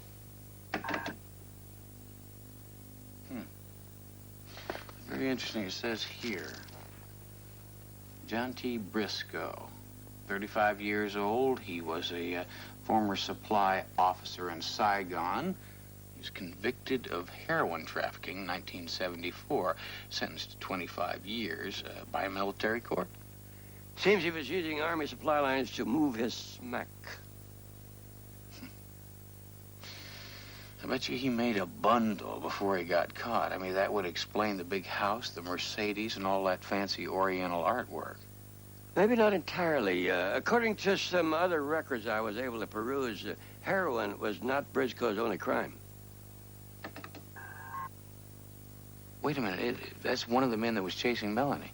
Lin Ha, former general in the now-defunct People's Republic National Guard. He and Briscoe were accused of smuggling some extremely rare gems from the South Vietnamese treasure vaults, never proved. Ha emigrated to this country, and Briscoe was arrested for his other crimes. All fits. You seem to know something I don't. Melanie said that Briscoe wanted her to buy something at an auction tomorrow. Well, it's got to be those gems. A blind auction for unclaimed crates? You see, Briscoe didn't have a chance before he was arrested to collect the gems. I mean, that's why he had to break out of prison just prior to his parole. So they've been sitting in some warehouse all these years until the government got tired of storing them. Yeah. In Haw, all these years, just waiting to find out what Briscoe did with those gems. And that means that Melanie's just a pawn. Pawns can change, Matlock. They can become the most powerful pieces on the board. Houston, it's Lieutenant Hoyt.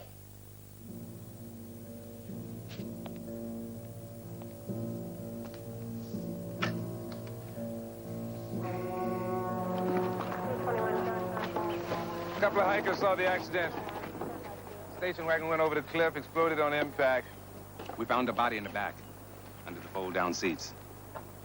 Car was stolen in Vegas 3 days ago. Sure it's Briscoe? Found the wallet. Pretty charred. It's him, all right. Our sources tell us that he had a girlfriend with him. Pretty blonde girl. You wouldn't know her. Should I? Don't get cute, P.I. Your Uncle Roy called. He wanted to know if Briscoe had a record. How much do you know? Less than I'd like to, Hoyt. I suppose if I asked you what your interest in Briscoe is, you'd claim client privileges. That's all I can do for now. This is murder, Houston, with a lot of malice and forethought. Don't keep me waiting too long.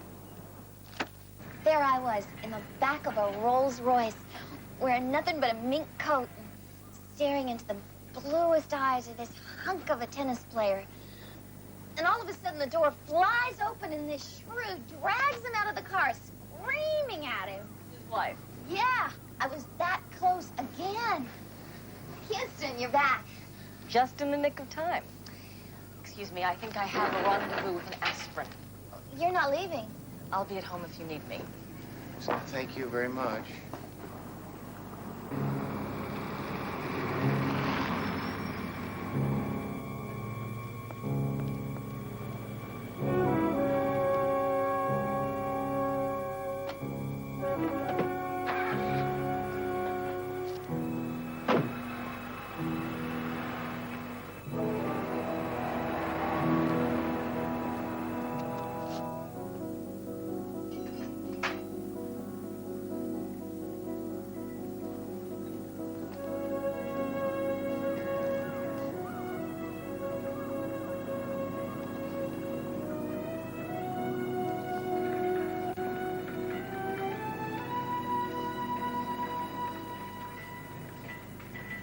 I talk too much, don't I? My mother used to say that. Melanie, how much do you really know about John Briscoe? I know that he loves me. You also know about the jewels, too, don't you? That's why you're going to the auction tomorrow, to pick them up. What jewels? Melanie, you are digging yourself a very deep hole. John Briscoe is an escaped convict. He's a drug smuggler. He told me that people would make up terrible stories about him, but that I shouldn't believe any of them. Houston, he loves me. He wants to take me away. Do you know how long I've been waiting for a man like that? I'm not very good when it comes to men. I guess practice doesn't always make perfect. Melanie, the police found the car you pushed off the cliff this morning. But they weren't supposed to until... Well, I guess it's all right. John knew they would eventually. He told you to do it? Yes. It was all part of the plan. The one that I'm the most important part of. He told me to go push the car off the cliff and go back to the house, get my stuff... Melanie, why don't you just wake up? The police found his body in the back of that car. But there was no body. Oh, God. Oh, no. No, I didn't... The police think that you killed him, Melanie. Me? Why would I want to do anything to hurt John? Maybe for the jewels, huh? I never cared about the jewels. I loved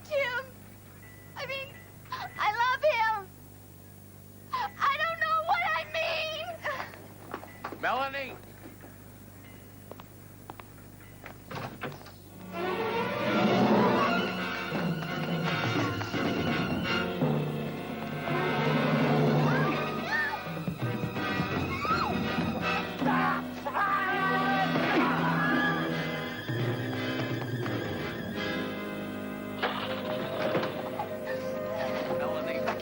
Just leave me alone. Look, I believe what you're telling me is the truth, but I think I know who's behind all this. Now, you gotta trust me.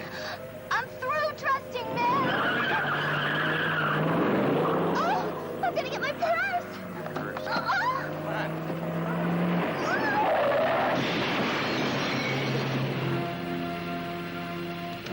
Now you will tell me where the jewels are, or you will die.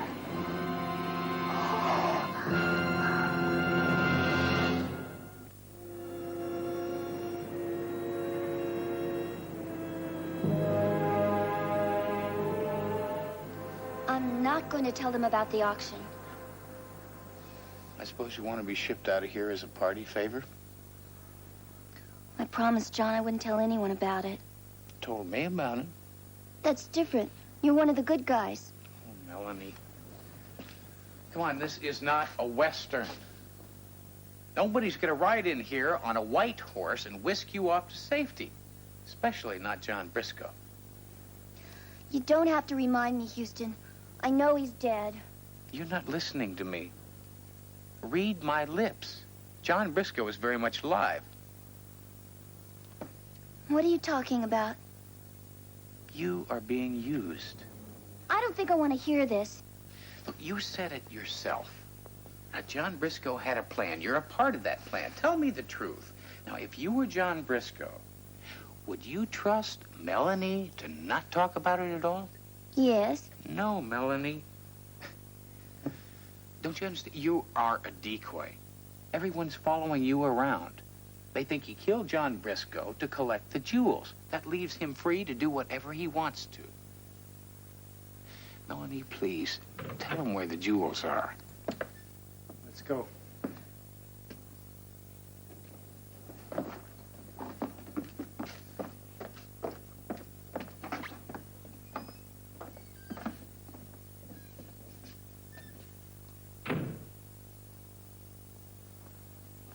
So, is this where you pass out the party hats and the horns? Expect soon to have a going out of business sale. Why? I think this place is kind of nice. Nice. This nice? Spend my days blowing up balloons for screaming brats. All because your boyfriend cheated me out of a fortune. Yeah, a fortune that you made off innocent people.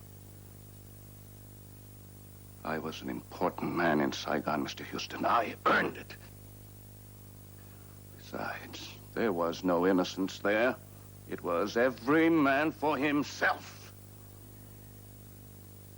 What are you going to do to us? It all depends on what you tell us about where the jewels are. We're not telling you anything. That's extremely foolish. All right, look. Briscoe shipped the jewels over in a crate. Now they're going to be sold at a blind government auction. When?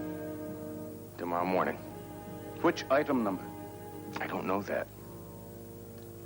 I don't think that's the answer Mr. Ha had in mind. Well, it's the only one I've got.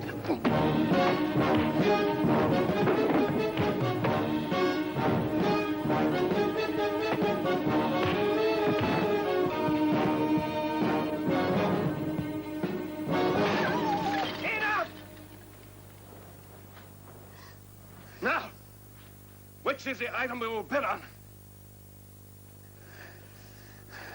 I'll take you to it.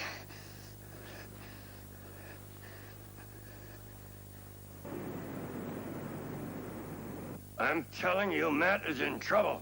Just because he's been out all night?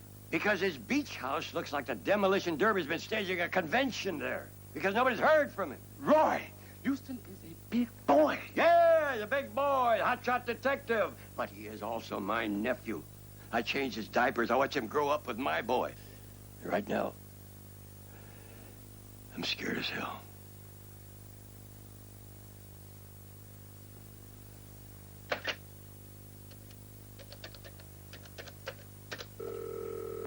This is Hoyt. Put me through to the captain. I don't care if the commissioner is in his office. I have a friend that needs help. Sold to the gentleman for $200.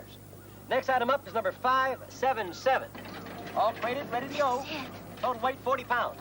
I'm going to start the bidding at $20 with minimum raises of $5. Do I hear 20? Do I hear 20?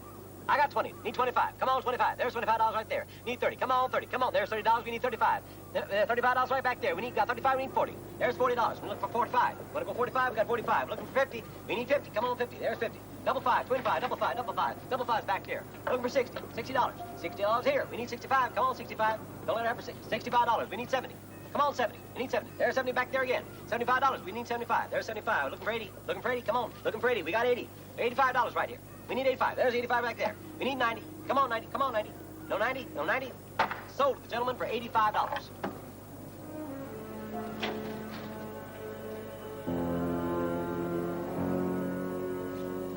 Open it here. Thank you.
Relax. It's me, one of the good guys, remember? You knew the jewels wouldn't be here. It was all part of Briscoe's plan. He was just using you as a decoy for Ha, so Briscoe could go and collect the jewels for himself. You have to find John. I plan to. You just relax, all right? Fellas, take it easy. TJ, I want you to get a hold of Hoyt and tell him to meet me at Briscoe's house. What do you hope to find there? The jewels and a dead man who's very much alive.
You're pretty handy for a dead man. Matt Houston?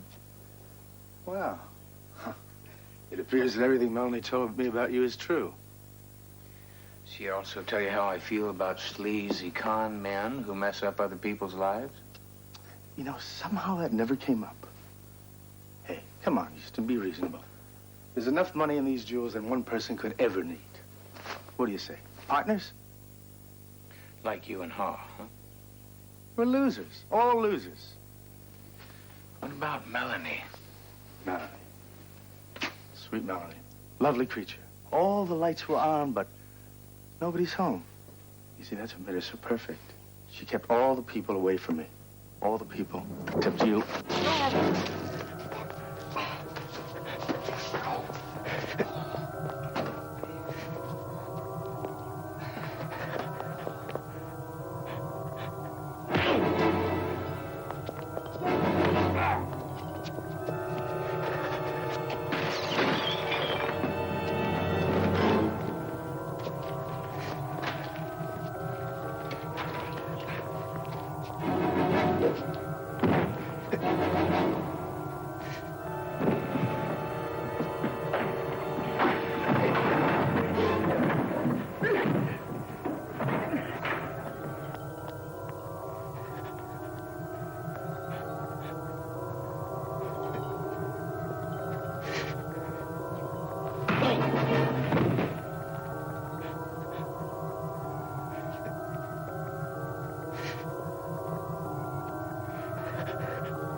Hoyt?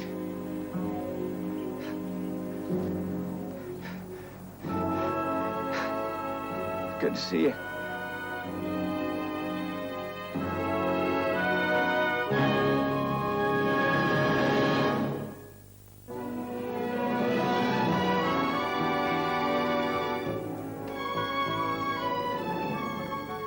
Anyway, Hop created quite a disturbance in the courtroom today. He was let out screaming, insisting that there were 12 jewels in that shipment.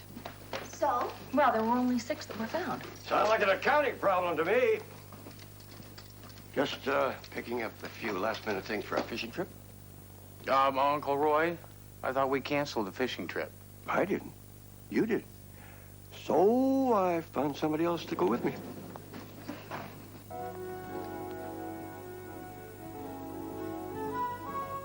Oh, Roy. Coming, dear. She has her own boat. I told you it was my lucky lure. Yeah.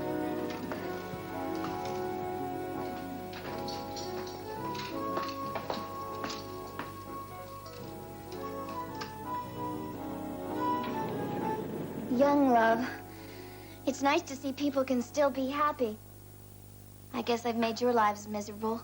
Created a mess, then dragged you through it. All because I wear my dumb old heart on my dumb old sleeve. Well, anyway, I'm through with men now. I guess my ship is permanently out to sea. Well, maybe your luck is changing, huh?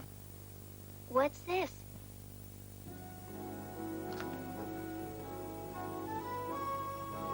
Oh, Houston, you shouldn't have. You can say that again. Well, you earned it, really. Does this mean we're engaged?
Localized on Matt Houston.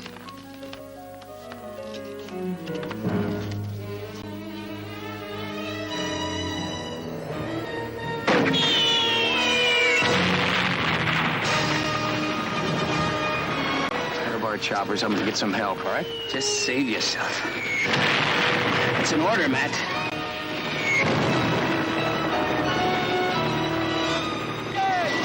My cousin! He's been hit! Come on, you gotta help me!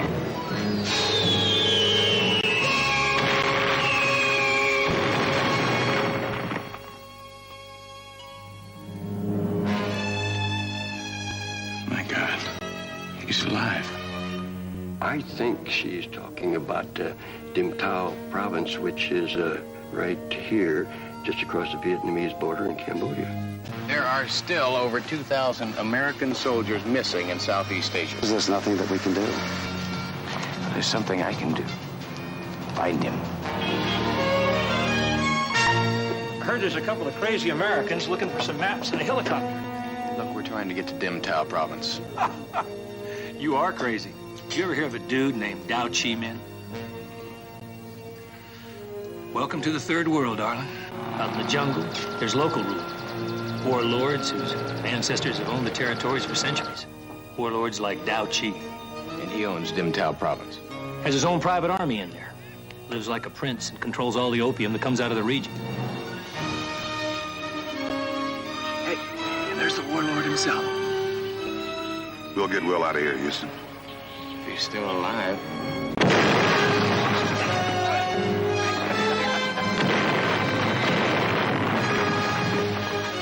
Come on, Papa.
Hey, say cheese.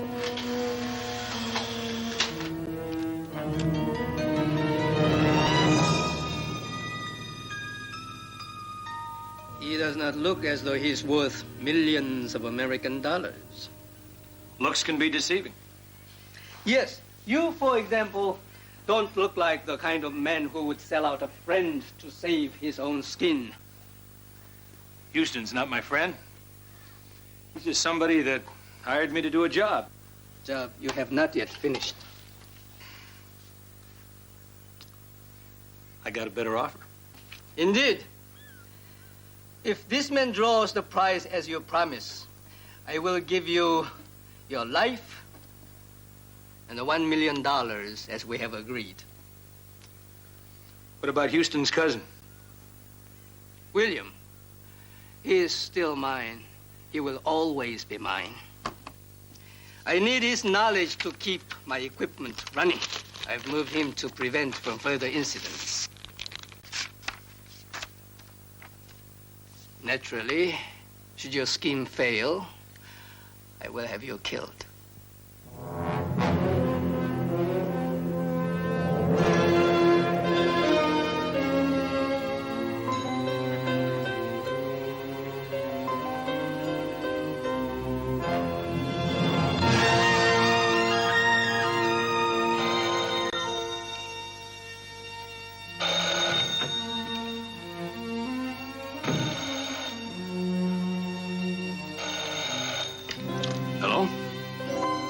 guy at CJ.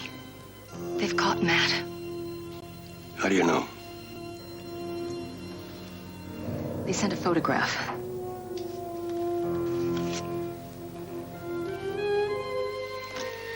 They're holding him. And they say that they want $10 million in the next 48 hours. Or they're going to execute him.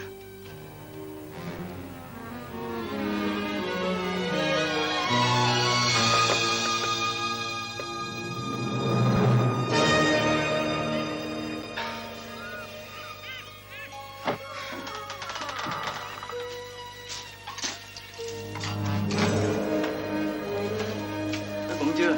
Tới giờ ăn cơm. Bữa nay không có bánh mì, ăn cơm. Đây, ăn đi. Where is he? Where's my cousin? Will Houston, where is he? Không biết gì hết. Tôi thề không biết gì hết. You're not gonna tell me? I'll just find him myself.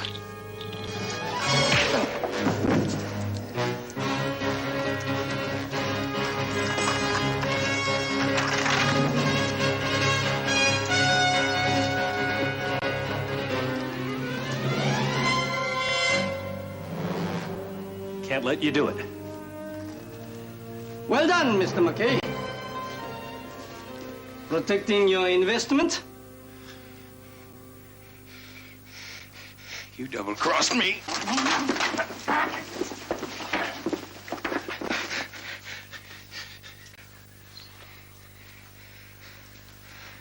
In case you've forgotten, you're my prisoner here. You will obey orders. Where's my cousin? Where is he? No matter how much money you're worth,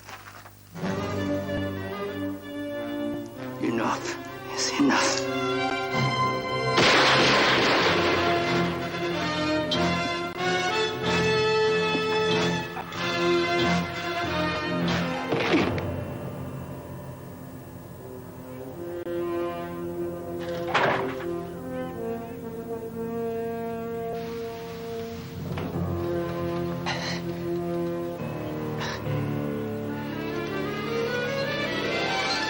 Looks like the Texas Terriers are in real trouble this time, huh, cuz?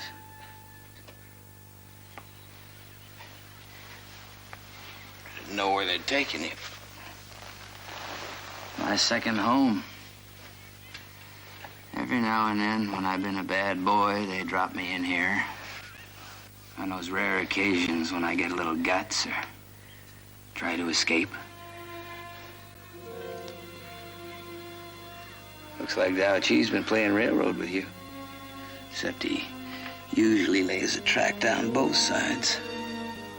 I fixed him. First one knocked me out. I used to pray he'd miss and kill me.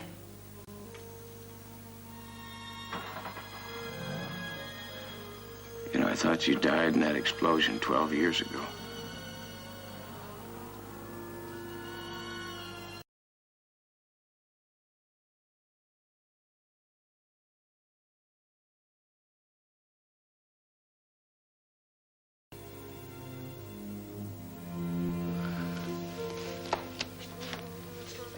They found me 200 feet away. I don't know how I lived. I don't know why I didn't die later of the infections, or the fevers, or the malnutrition, or the dope.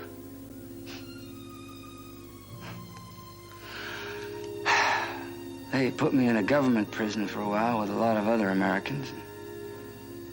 And then they told us the war was over. I couldn't believe that my country would pull out while I was still a POW. None of us could. So, then I was sold to this warlord, Dow Chi. He needed someone to fix his toys, and his favorites are his helicopter and his TV dish. And both of them are always breaking down, so they told him that I could keep them running good, like a nice little slave, if he kept me in opium.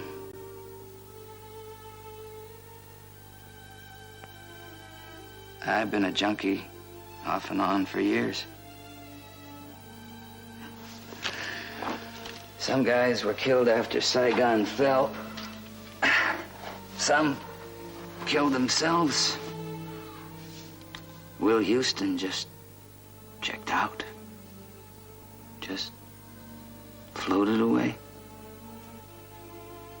You did what you had to survive. Oh, yeah. Yeah. Once, I got away clean. I was gone for 3 days. And I came back. God help me. I came back.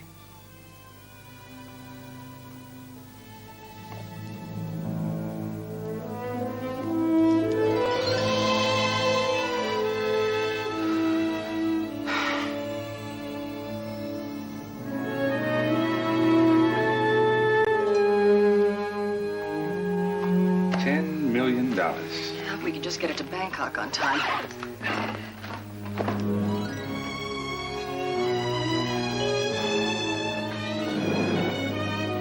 I think we'd better have a chat, Miss Parsons.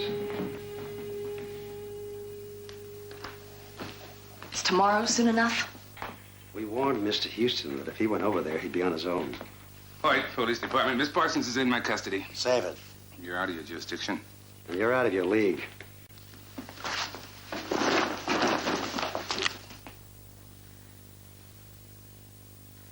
You can't do this. I have to. Don't you think I understand how you feel? Why you're doing what you're doing? Now, you try to understand why I have to do what I'm doing. You detain me, I'll file enough civil suits to double the national debt. You're violating my constitutional rights, Decker. Yes, probably. Your government will apologize profusely, of course.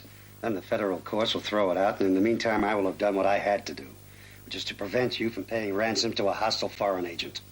If we don't get them the money, they're going to kill Houston. I'm sorry. He knew the risks when he went over there.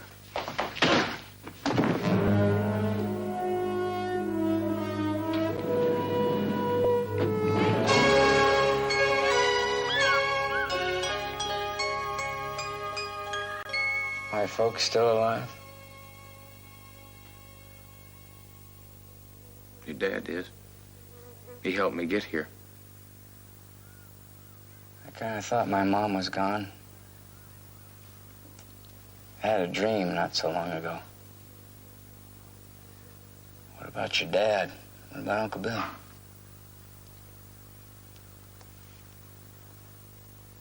I lost him a year ago.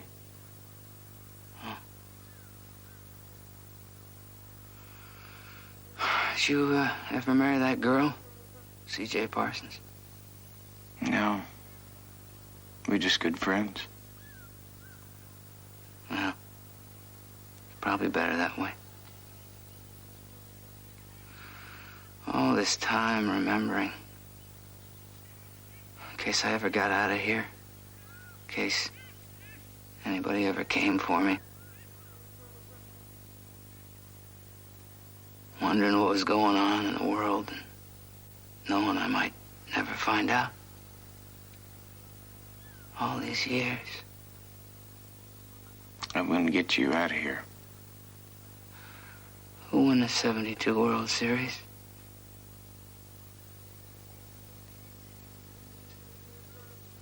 Oakland. Damn. I had $20 on the Reds.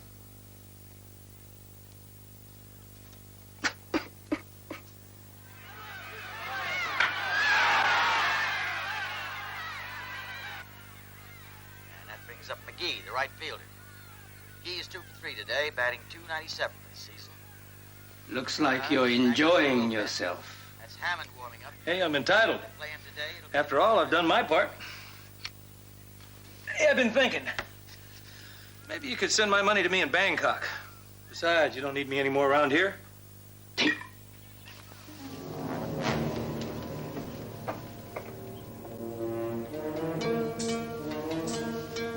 Your friends think you are a traitor. Yeah, well, c'est la vie. Like I said, I think I'm gonna be making my exit. How do you plan on leaving? In my chopper? Your helicopter is already in Bangkok. I'm sure I'll get a good price for it. Well, I'll start out on foot. I'm sure I can bum a ride with somebody down the road. Not if I throw you in the pit with your friends. They'll kill me. Thus saving me the effort. Hey, look at it. You and I had a deal. Sue me. Đem tới đi.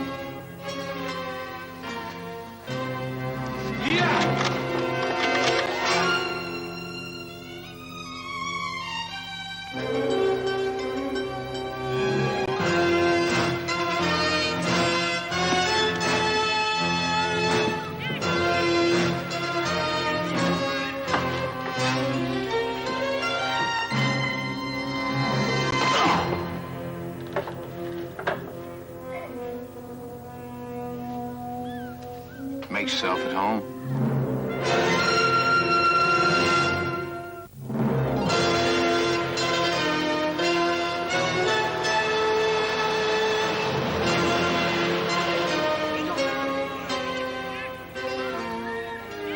I only did it to try to buy us some time.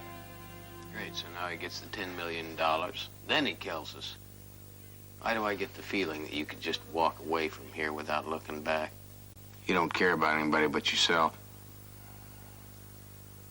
Maybe that's why I've survived this long, man.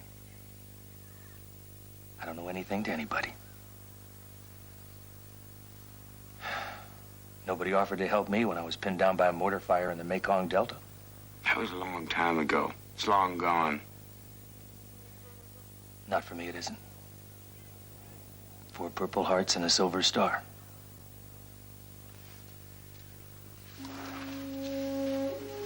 My unit was trapped in a trench by VC. They were cutting us to shreds. I blew away 10 enemy soldiers and held the ground. I was the only one that survived. American hero. Yeah. I gave my soul for my country's war. And when it was all over, everybody just turned their backs and pretended it never happened.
fish.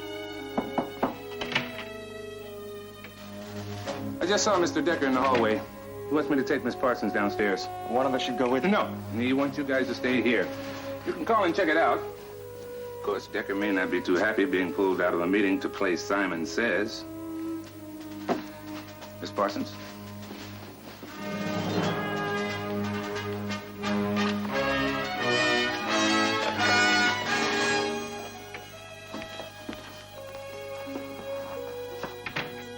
That was too easy. You take it when you can get it.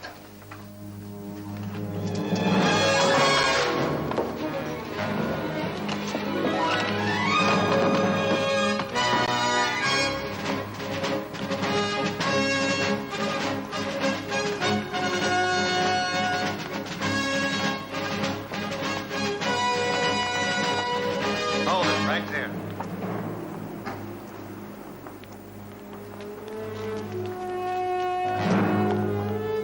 I admire your persistence, Miss Parsons.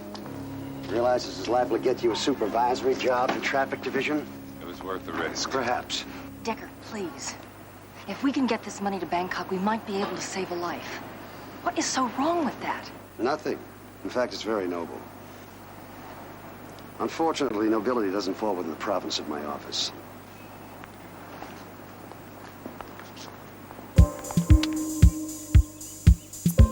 Come back. A game. A diversion. Yankee against Yankee. A fight to the death. Now you can forget it. The object of this game is freedom. Should you defeat Mr. McKay, both you and your cousin are to be set free. Is it before or after you collect the $10 million? Should McKay win, he is to be set free. Your cousin will grow old and die as my slave. Pick up your poem, Mr. Houston. What if I don't? Ling Dang!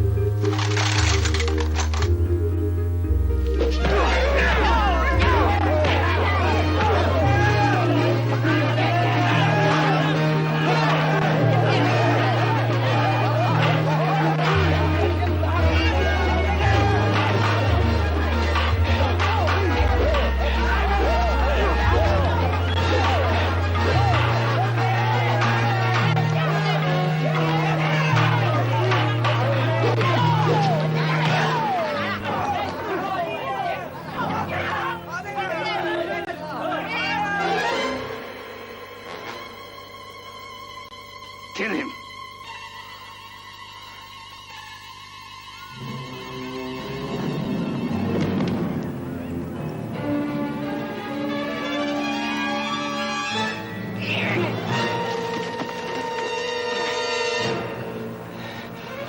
Very brave.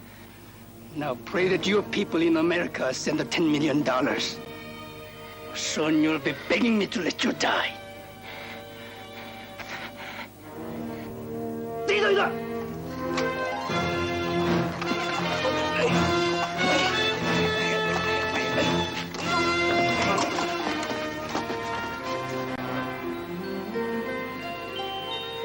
Roy, it'll take another day to get together more cash.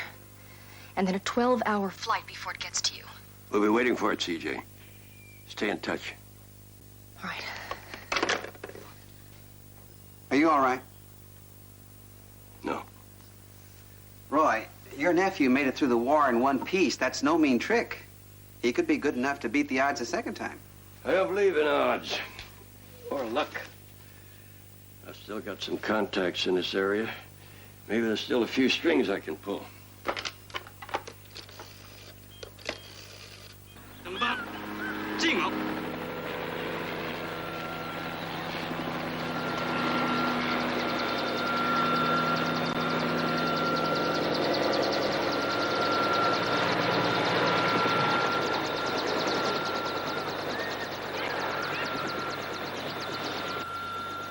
Chị mau俾錢啊！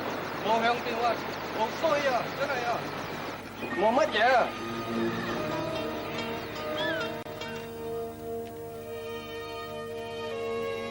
Things don't look too good, man.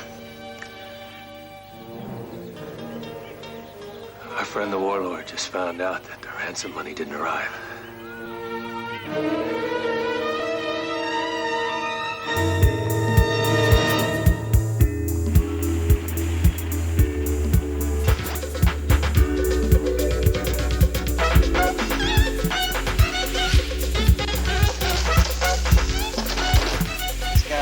Friend of yours from your days with the company? Something like that. Wait, that's Karpov. It's a Russian. If both sides didn't get together and exchange notes now and again, this world would have been blown to cinders a long time ago. Mr. Stevens, have a drink.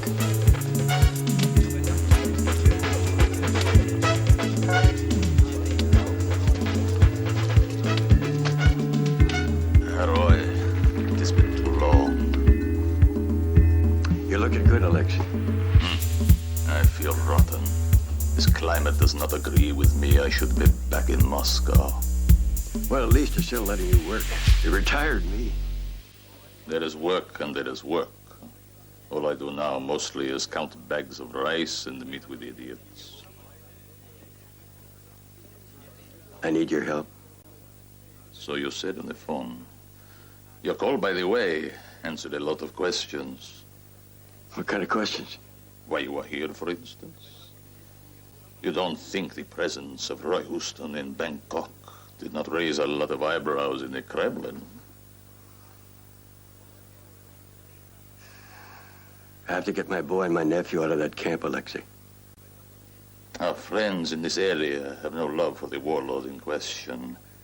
He is, in fact, a boil we'd all like to lance. And you can help me? I have done what you asked. I have already found men you can trust. 2 helicopters and weapons. They'll be ready tomorrow morning. I will meet you at your hotel room at 8 o'clock. And if word of my soft heart should get out, my lips are sealed.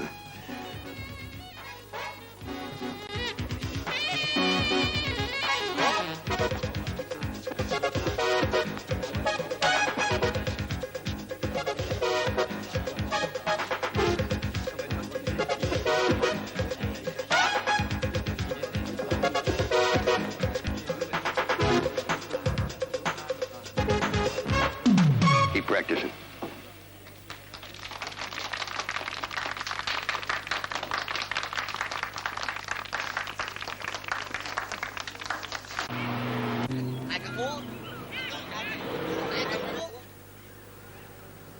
I'm telling you, this warlord don't take disappointment too good. And since he didn't get the $10 million, it's only a matter of time before he sends a firing squad after us.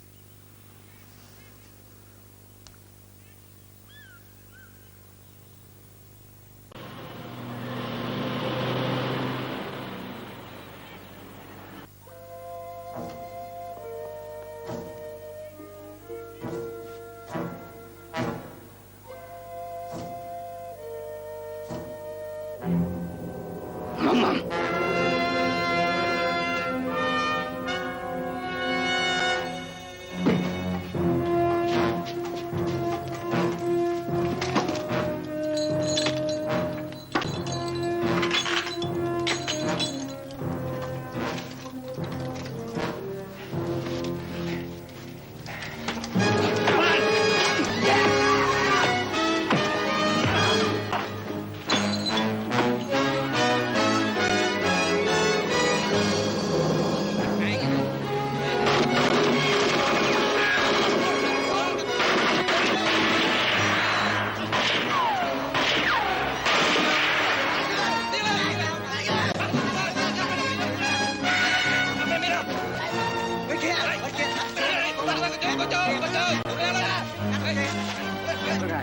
Mấy thằng Mỹ lại trốn ra ngoài, tôi cho chúng nó đuổi theo cả.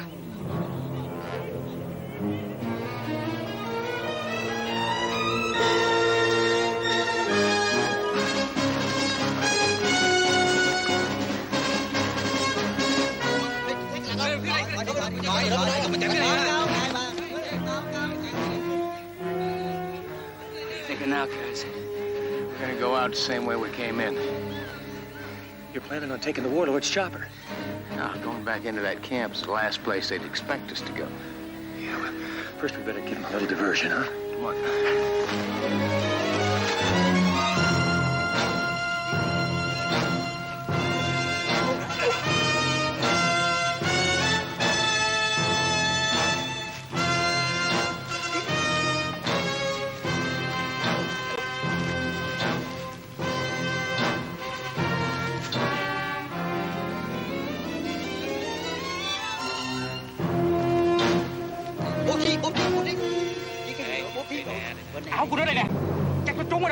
They're hooked. Let's just hope they know we're headed this way.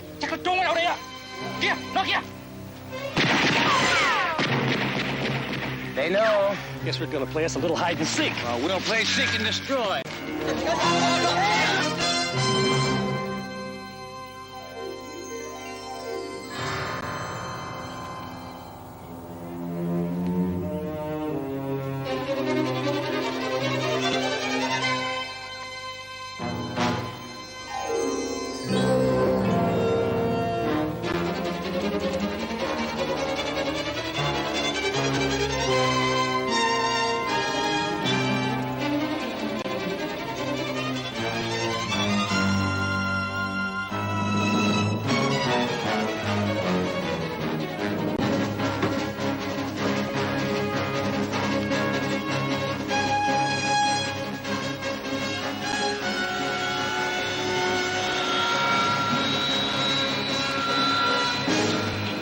Somewhere, William?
gonna get my cousin out of there if you dump all these weapons? He's probably already dead.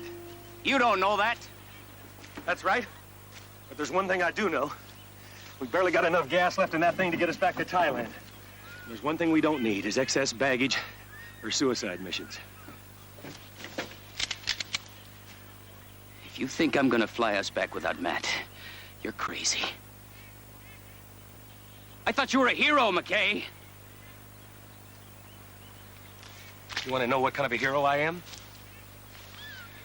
I told you about that platoon of VC I wiped out. But what I didn't tell you was my sergeant that was in that trench with me. Both of us scared stiff. He wanted to surrender, so he threw his gun out and climbed out of the trench with his hands on his head. I couldn't take it. So I waited another 5 seconds. Came out firing. I killed every single one of them. Even my sergeant. That's what they gave me those medals for. They wouldn't have let you surrender. They would have killed you. Sometimes I think that would have been better.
Karpov was supposed to be here at 8. It's 5 till. He's never late.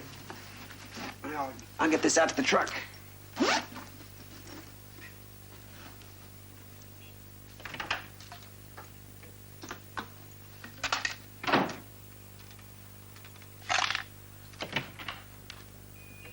Alexei, you're right on time.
Can't get over how much everything's changed in 12 years. I feel like I'm in a foreign country or another planet. Well, when you see the homemade ice cream that I got waiting for you for dessert, it won't seem so foreign to you. You must have had it 1,000 times while you were growing up. Probably. Yeah, I can't remember you being the one who made it, though. Well, as you say, times have changed. Well, I'm happy to see one thing hasn't changed anyway. What's that? Skirts are still short. That's my boy.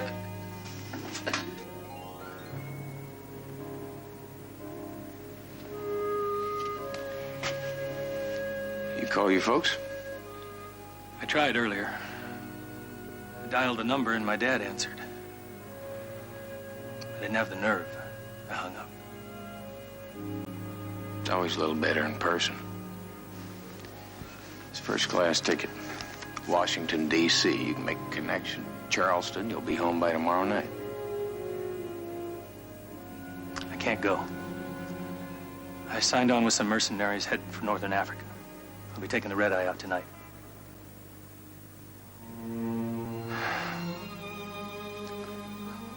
What am I gonna do in this country, Matt? Coat and tie? Desk job?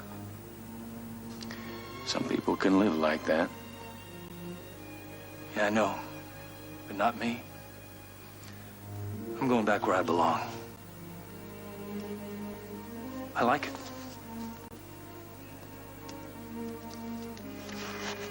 I'll call you folks. Hey.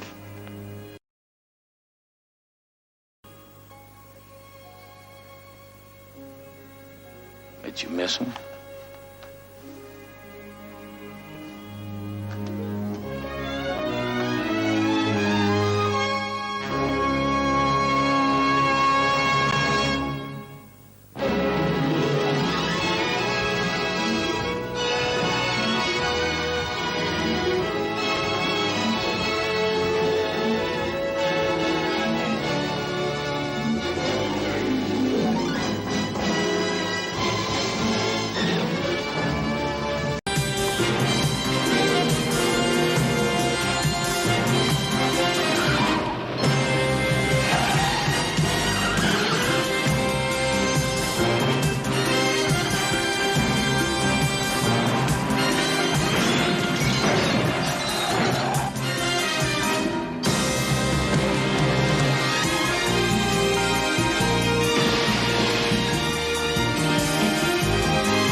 I thought you'd never come.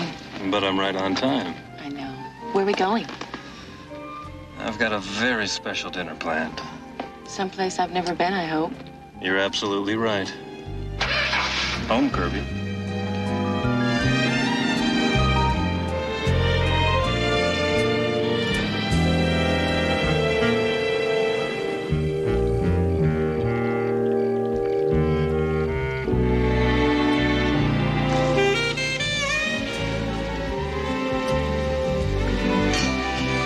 I hope you don't have to do the dishes yourself. No, I gave the staff the night off. They'll be back tomorrow. Fletcher, I've had a wonderful time. It doesn't have to end, you know. This working girl has got a 7 o'clock call. I was thinking of a midnight swim. But the photographers, they'll get mad. A little more champagne, a little more caviar.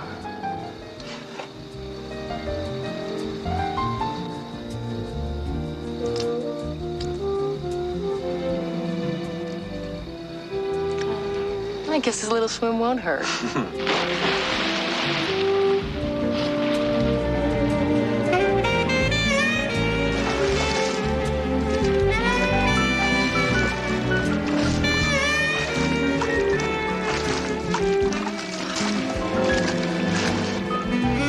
Aren't you coming in? In a minute.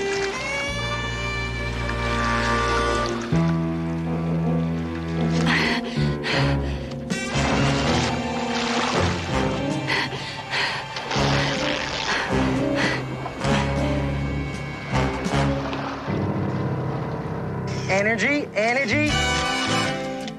All right. Wake up. That's it. Light it up.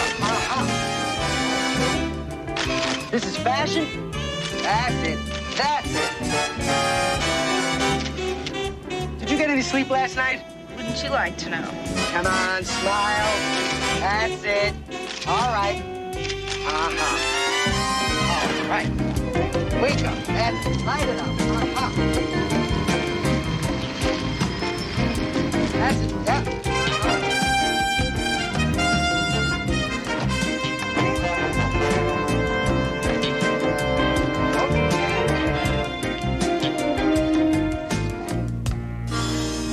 You didn't tell me you knew Kathleen Collins. Oh, I didn't think it was important. She was one of the top model agencies in the country. She represents scores of gorgeous women. So? All right. Well, you might arrange an introduction or two. Introduction? Come on, Uncle Roy. All these women are in their early 20s. I noticed. Yes, things are going well. But tomorrow, please send me 2 brunettes. Yeah, you've had it. Kathleen? With blondes, huh? I'll talk to you later. Houston, thanks for coming. Boy.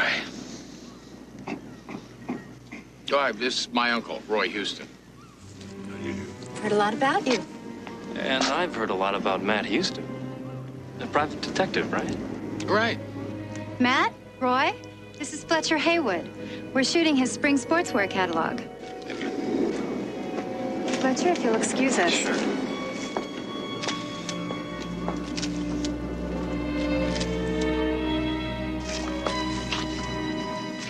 This is Deborah. Deborah Quincy. Matt, I'm worried. You told us that she was a couple hours late for a photo session. Deborah Quincy's never been late for anything in her life. She's the most reliable girl in the agency. Even reliable people have car problems. Car's in the shop. When I stopped by to pick her up this morning, Deborah's roommate told me she never came home from her date last night. The police won't even start looking for her for 24 hours. You know, she is a grown woman. 1 month ago, another one of my most reliable girls didn't show up for a session. The police found her 2 days later, murdered. You think they might be related? I don't know what to think, but I do know I'm scared. Look, we'll need Deborah's address, name of her roommate, and also the name of the dead model. Right away.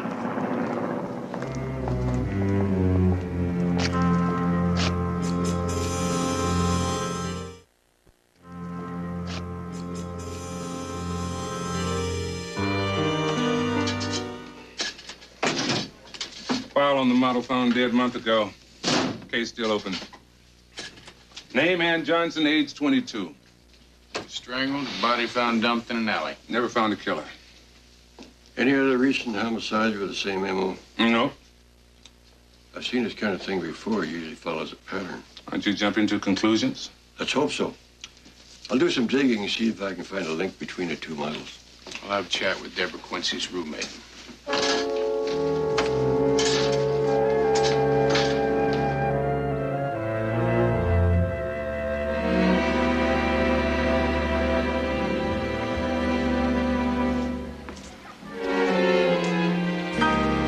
Really stinks, you know? I mean, modeling is such a cutthroat business. Most models will do anything to get a job. I've heard that. Some girls go to a plastic surgeon and get overhauled from top to bottom, if you know what I mean. Me, I never believed in that. I'm into natural things. Look, about Deborah. Well, Deborah was so excited. She was talking about this new guy she met. Like he was John Travolta, Michael Jackson, and Boy George all rolled up into one. Does this guy have a name? Well, of course he's got a name. Everybody's got a name. But she wouldn't tell me. Big secret, she said. Did she say where he was going to take her? No, not exactly. Maybe one of those shishi Beverly Hills nightclubs. I mean, the guy's gotta be rich. He came and picked her up in a limo. Did you notice the color of the limo? Silver. Or white. Did you get a look at the driver? No, sorry. The limo pulled up, Deborah ran outside and jumped in. It was cute. One of those big old fancy cars. But the steering wheel was on the wrong side. Left. Or right. Amy, thank you very much for all your help. Look, if you happen to hear from her, I would appreciate it if you'd give me a call, huh? By the way, I like your nose just the way it is. You do? How about my chin?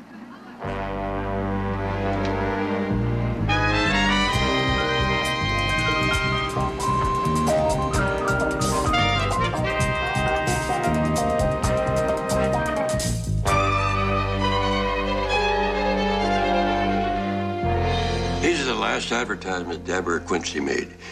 She did a lot of commercials and magazine ads. Ann Johnson, the model found strangled a month ago, also did a lot of commercials and print ads. And let me guess, not the only thing the two have in common. Yes, that will be fine. From hairdressers to clothing stores, they work for a lot of the same photographers and were hired by a lot of the same companies. So this time it's a case of too many common denominators. Houston, I have a call into the DMV to see if they can track down the name of limo companies that are licensed to use foreign or antique cars.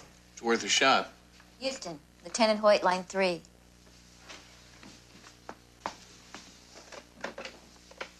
Hello, Hoyt. What do you got? Well, we found Deborah Quincy. I'm afraid she's posing for her last photo session, though. Same MO as the model found a month ago. She's found strangled to death. Body left in an alley. Coroner figures she was killed somewhere between midnight and 2 a.m. Not a single clue.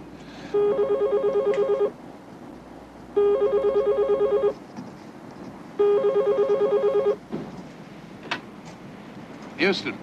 I've located a small limo company that uses right-hand drive Rolls Royces. Wessex Limos Limited. The owner's name, Kirby Andrews.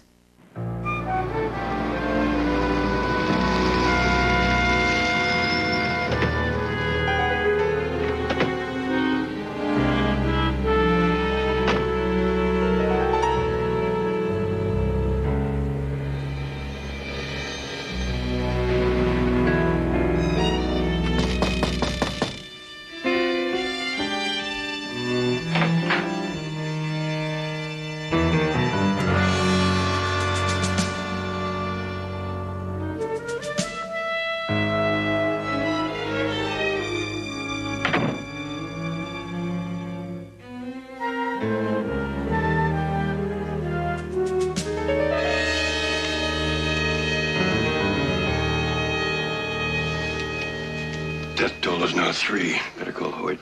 Yeah, in a minute.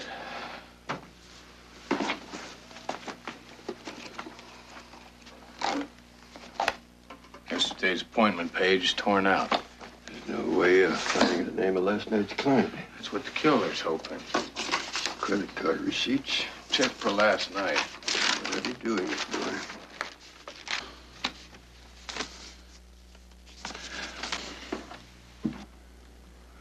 Nope. Last day the day before yesterday. Must have taken it with him. Very thorough. Let me see those. Well, let's see how thorough. What are you looking for? Carbons. Those are credit card slips, but there are no carbons. And the killer's name would be on the carbon. Here's one dated yesterday. You make it out? Haywood. Fletcher Haywood. Bye, girl. Bye, Joe. This is the address of my beach house and my phone number. So it's a date. Day after tomorrow. Yeah, I can't wait. Now remember, it's our little secret. Mum's the word.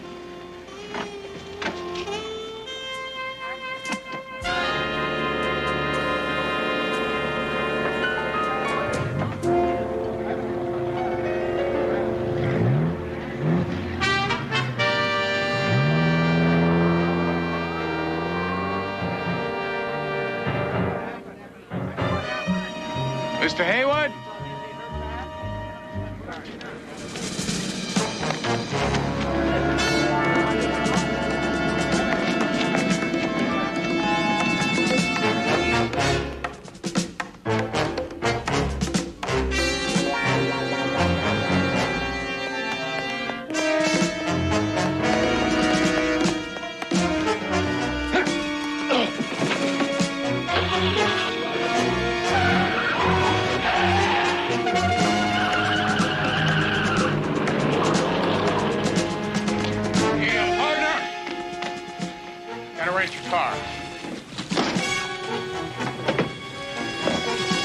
Hell, you just bought her.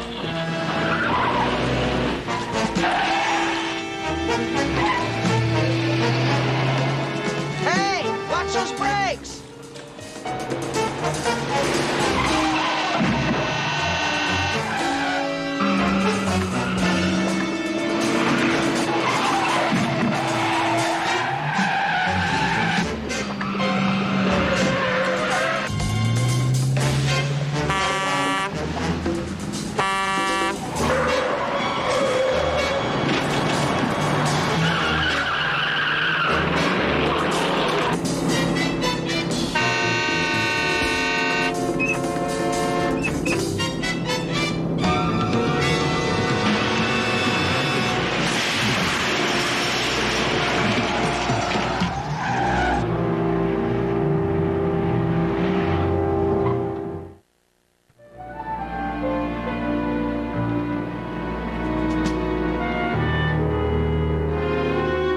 Really done it this time, P.I.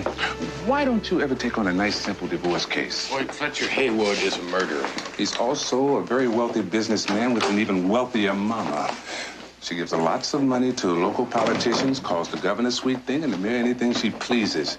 The lady's got a nickname. You know what it is? Yeah, the Iron Maiden. And she didn't get it for pressing clothes for a living. The lady gives a new meaning to the word ruthless.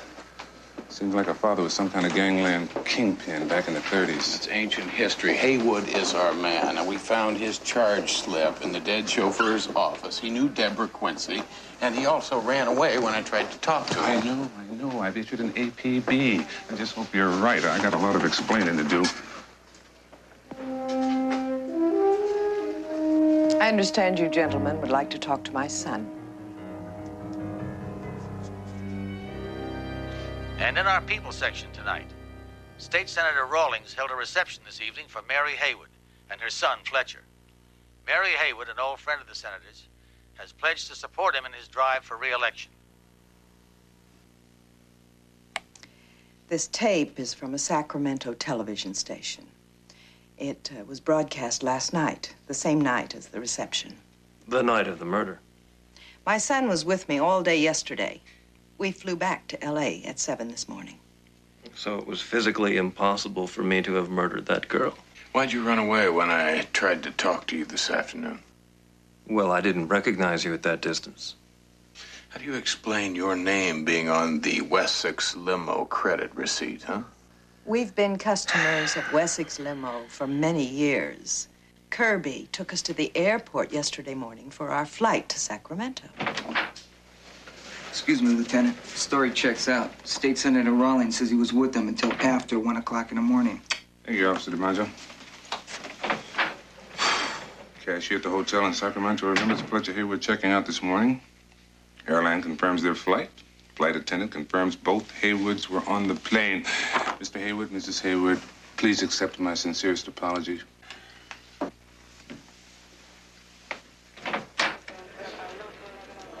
Good evening, gentlemen. Fletcher Haywood is guilty. Can explain that? I can't. Or the eyewitness testimony, the state senator, the cashier, airline flight attendant? I can't. Well, I can. You were wrong, Houston. It happens. Even to you.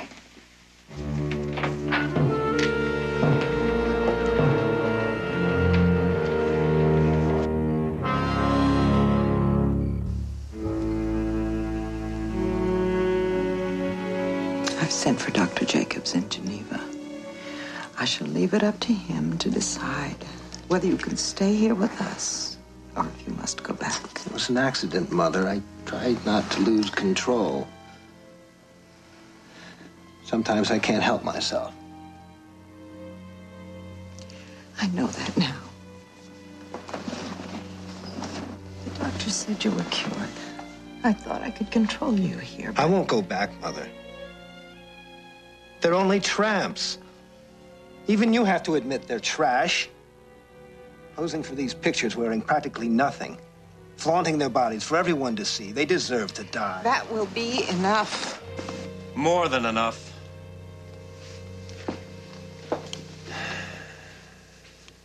You promised us after the 3 in San Francisco that you'd cease and desist. I've really tried. Mother's been worried sick about you, Jason. We've been trying to find you for 3 days. It's turned out okay. Nobody knows. Only because, by the grace of God, Mother and I were in Sacramento last night to give you another alibi. Or should I say, give myself an alibi? Because since Jason's birth was never recorded, if someone slips up and gets caught, it's my neck that's on the line. It's my name that'll be ruined. Such a pretty name it is, too. I said that will be enough, Jason. Stevens. Show Jason to his room. We're going to have to keep you under lock and key until Dr. Jacobs arrives. Try to understand, Jason. Yes, Mother.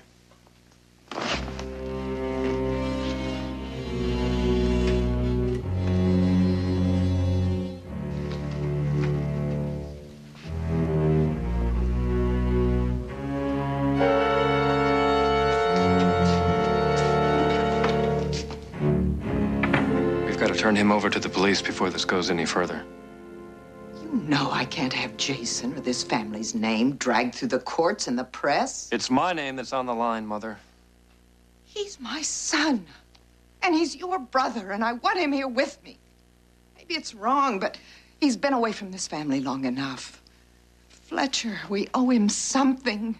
It isn't his fault. He was born sick and then denied by his own father when the doctor said he would never be normal. Your father forced me to pretend he'd never been born and then sent him away to that horrible clinic. At least he was under control there, Mother. At least he couldn't hurt anybody. Once Dr. Jacobs arrives, everything will be fine. If he says Jason has to go back, he will. What about Houston? Well, he has quite a reputation. He's a man who doesn't give up without a fight. Fortunately, he has nothing to fight with. I'll have Stevens keep an eye on him just in case. Good night.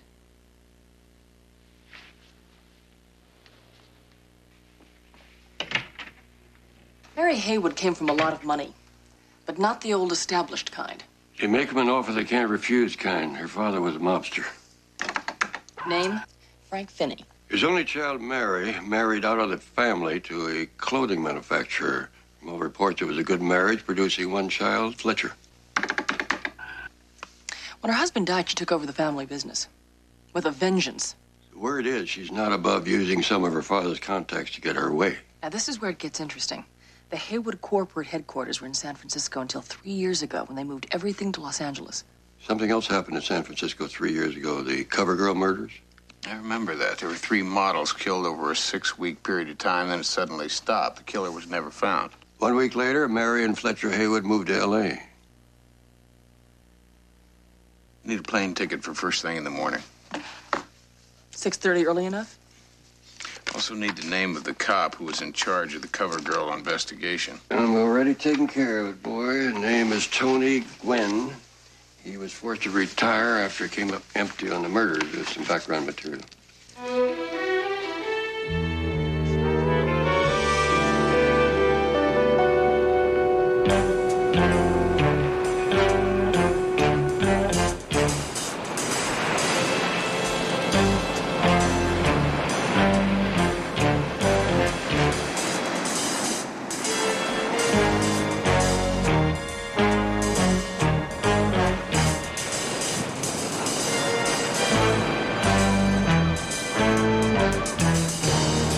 Tony Gwynn?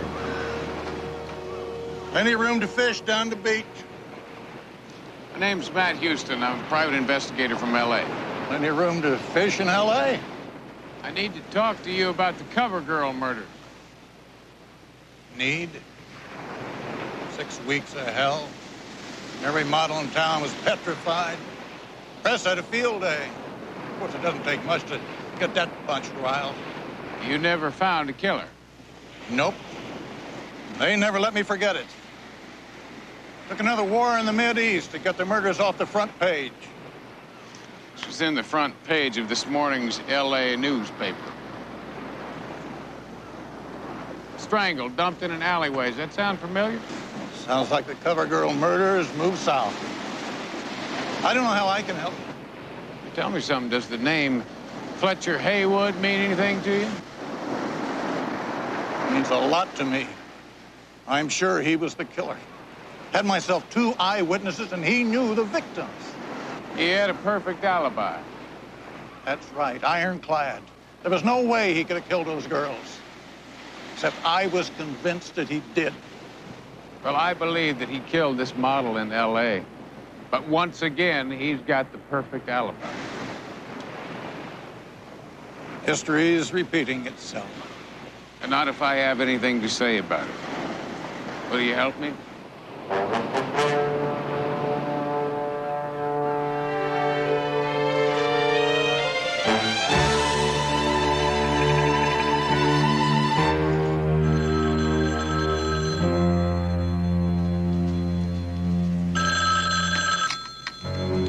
Hello.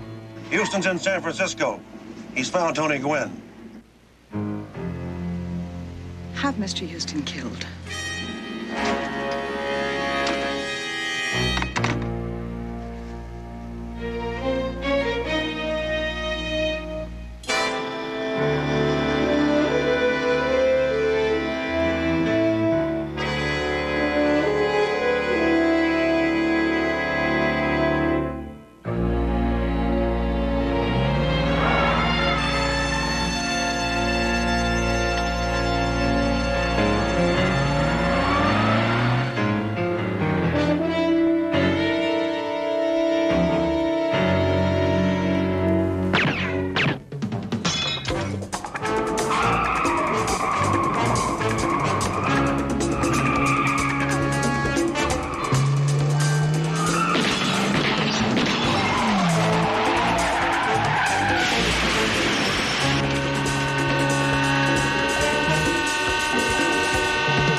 Afternoon, Mrs. Haywood. I don't recall inviting you to my home, Mr. Houston. I thought we should talk. If you came to apologize about the false accusations against my son... Why don't you just drop the act, huh? Act? I don't understand. Well, I think you do. I can also understand the love a mother has for her son, why you're doing everything you can to protect him. But he's a murderer. My son was in Sacramento the night that poor girl... I talked to Tony Gwynn. He was the police officer in charge of the Cover Girl murders in San Francisco. Now, he told me that your son was identified by 2 different people that placed him with the victims on the nights of their murders. Your slander means nothing, Mr. Houston. The records show those witnesses were mistaken. My son had an alibi in both cases. Like he did the night Deborah Quincy was strangled. Coincidence. Say goodbye, Mr. Houston. I don't know how you arranged the alibis, Mrs. Haywood, but your son's a very sick man. How many women has he killed? How many more women will he kill before you realize he needs help? Please turn him in. Turn him in before more innocent people die. I think you better leave. Show our uninvited guest to his car. I'll leave when I'm ready.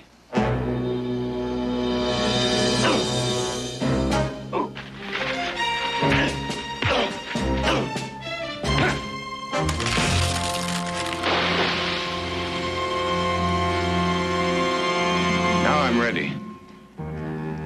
I'll show myself out.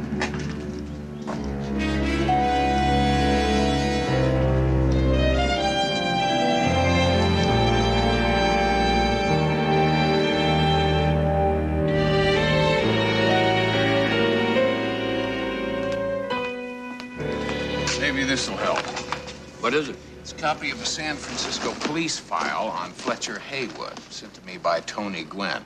It says there that Haywood was booked, but then released because he could prove that he was nowhere near the murders. So all we have to do is figure out how Haywood can be in 2 places at the same time.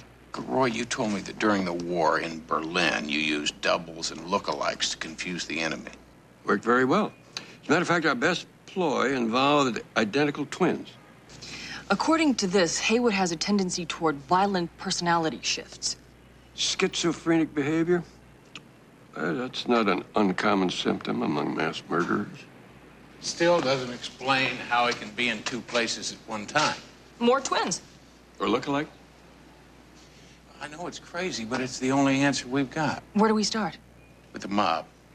Now, Mary Haywood has still got connections. Fletcher is not a twin. She must be using a look-alike to protect her son. And maybe somebody in the organization has got some information. Well, there are a couple of old cronies I could call. In the mob? The company I was with had some strange affiliations.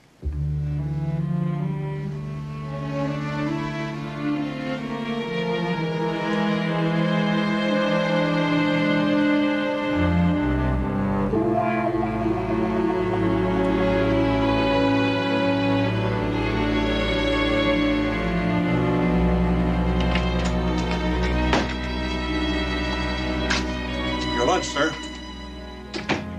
Thank you, Stevens.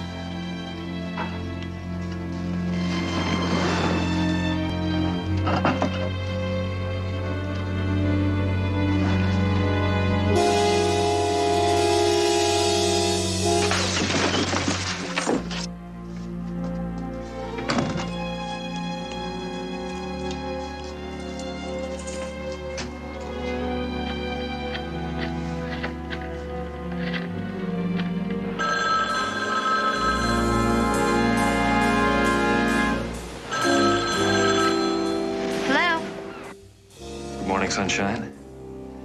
You still got a date? You bet. I've got T-bones and a smooth burger. Oh, careful, girl. You may spoil me. I'm gonna try, Fletcher. I'll see you late this afternoon. About 4. I'll be here. Mother, you don't understand. The point is, Houston is getting too close. He's on to us. We've got to turn Jason over to the authorities. We'll wait for Dr. Jacobs. While I sit and wait to hang for Jason's murders, I don't think so. I will handle it. But it's already gone too far. The subject is closed.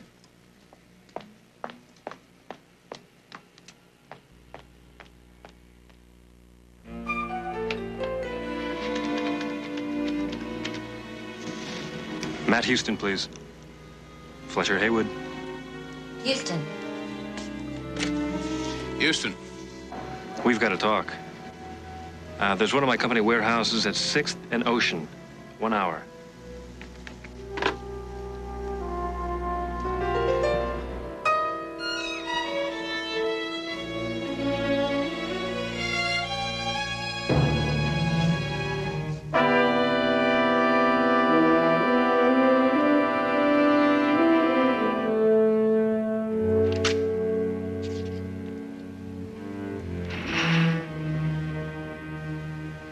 Houston.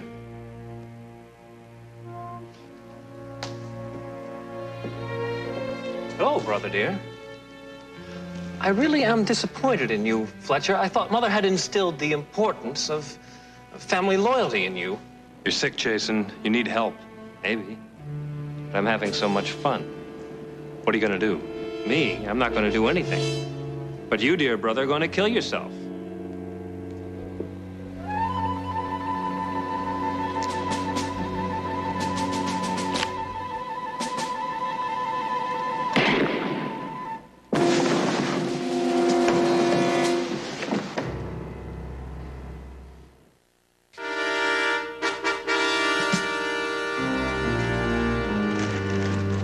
Well, it's all here. Haywood confessed to killing those models. Said it was only a matter of time until you proved that he was a killer, so he killed himself. I don't get it. The man calls me on the phone, says he wants to see me, and then he commits suicide. It doesn't make sense. Neither did killing all those women. Oh, what about his ironclad alibis? Houston, you have been trying to convince me for 3 days that Haywood was the killer. Well, now I'm convinced. Well, it still doesn't make sense. All I know is I have a body and a suicide note. As far as I'm concerned, the cover girl killer is dead.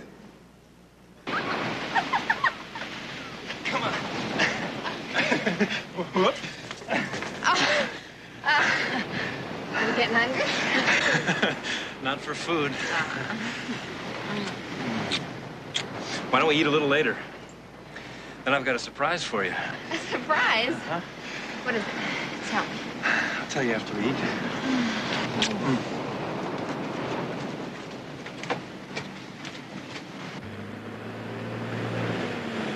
It doesn't add up.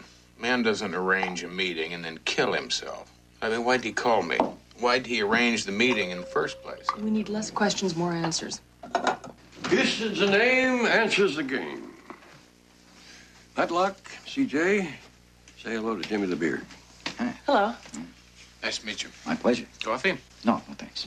Jimmy works for a rather large organization which shall remain anonymous. He was also a friend of Mary Haywood's father. Matter of fact, he worked for him before he was died. Yeah, sweet guy. But he'd rip your lips off if you betrayed him. Tell me something, Jimmy. Why are you helping us? Let's say I'm returning a favor. Misadventure during the fall of Havana. Jimmy has an interesting story to tell about Mary and Fletcher Haywood. I know them both from the old San Francisco days. About a month ago, I went to a party at the Haywood house down here. Fletcher was there. A little rowdy, drunk. Well, we got into an argument. One thing led to another. Fletcher tried to redesign Jimmy's nose with a chair. Yeah, and I guess I worked him over pretty good. Black eye, cut lip, all that. I felt badly about it, him being drunk and all. Next day, Jimmy dropped by Haywood Place to apologize.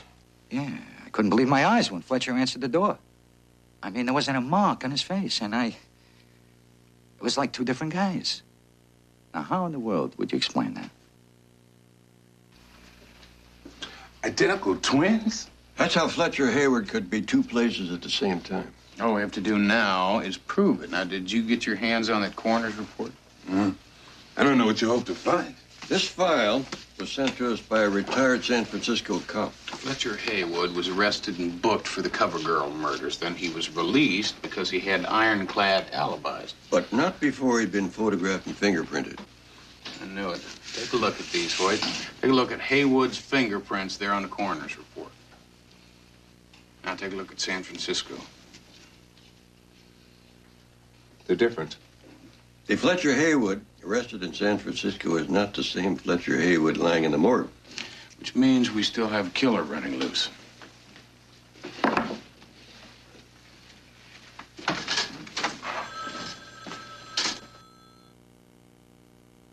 This is an outrage. Men searching every room of my house. I'm not a criminal. We do have a search warrant, Mrs. Hayward. The governor will hear about this. You can be sure of that. There will be disciplinary action. You can be sure. Better look at this. Excuse me, Mrs. Hayward.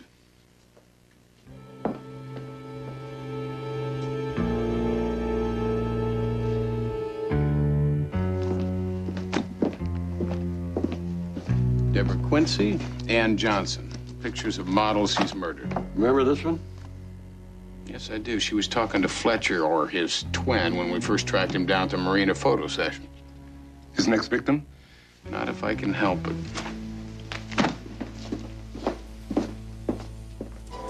Yes, I have it right here. Julie's address is 85 Beach Drive, phone 555-3027. Thank you, Kathleen. Those look good. Hope you're hungry.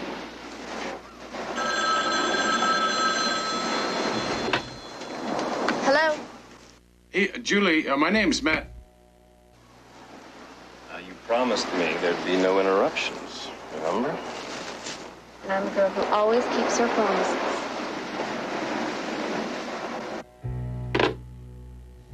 Going to the beach house. I'll radio in and be right behind you. Oh, I'm so full.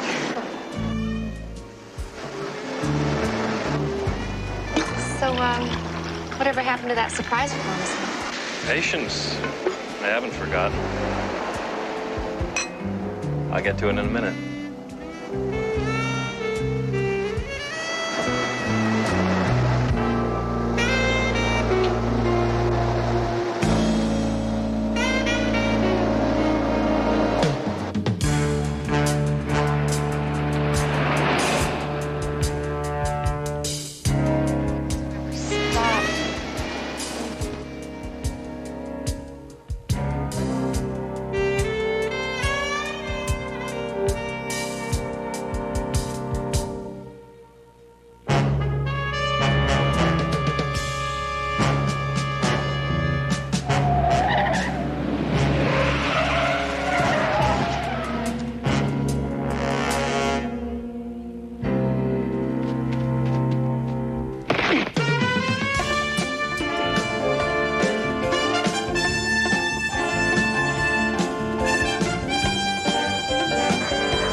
Great.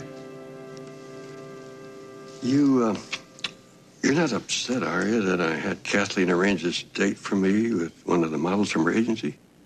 No. Not a little bit, jealous?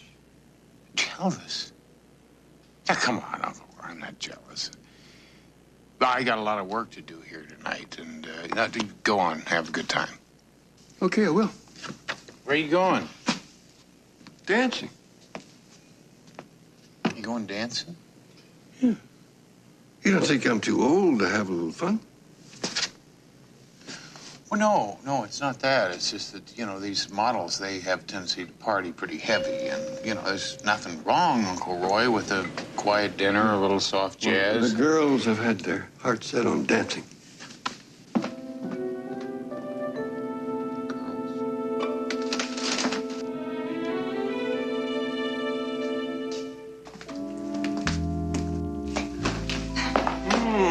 Bonsoir, mademoiselle. Hello, Roy. Enchanté. Well, shall we? Uncle Roy. Oh, Matlock, I want you to meet Beverly Roberts Hello, Matlock. and her daughter Monica. Well, it's a shame that you've got your heart set on working tonight, but... Yeah, Uncle Roy, it's work. I could probably, put it off. No. I wouldn't think of being the party to keep you from business. So, don't wait up for us.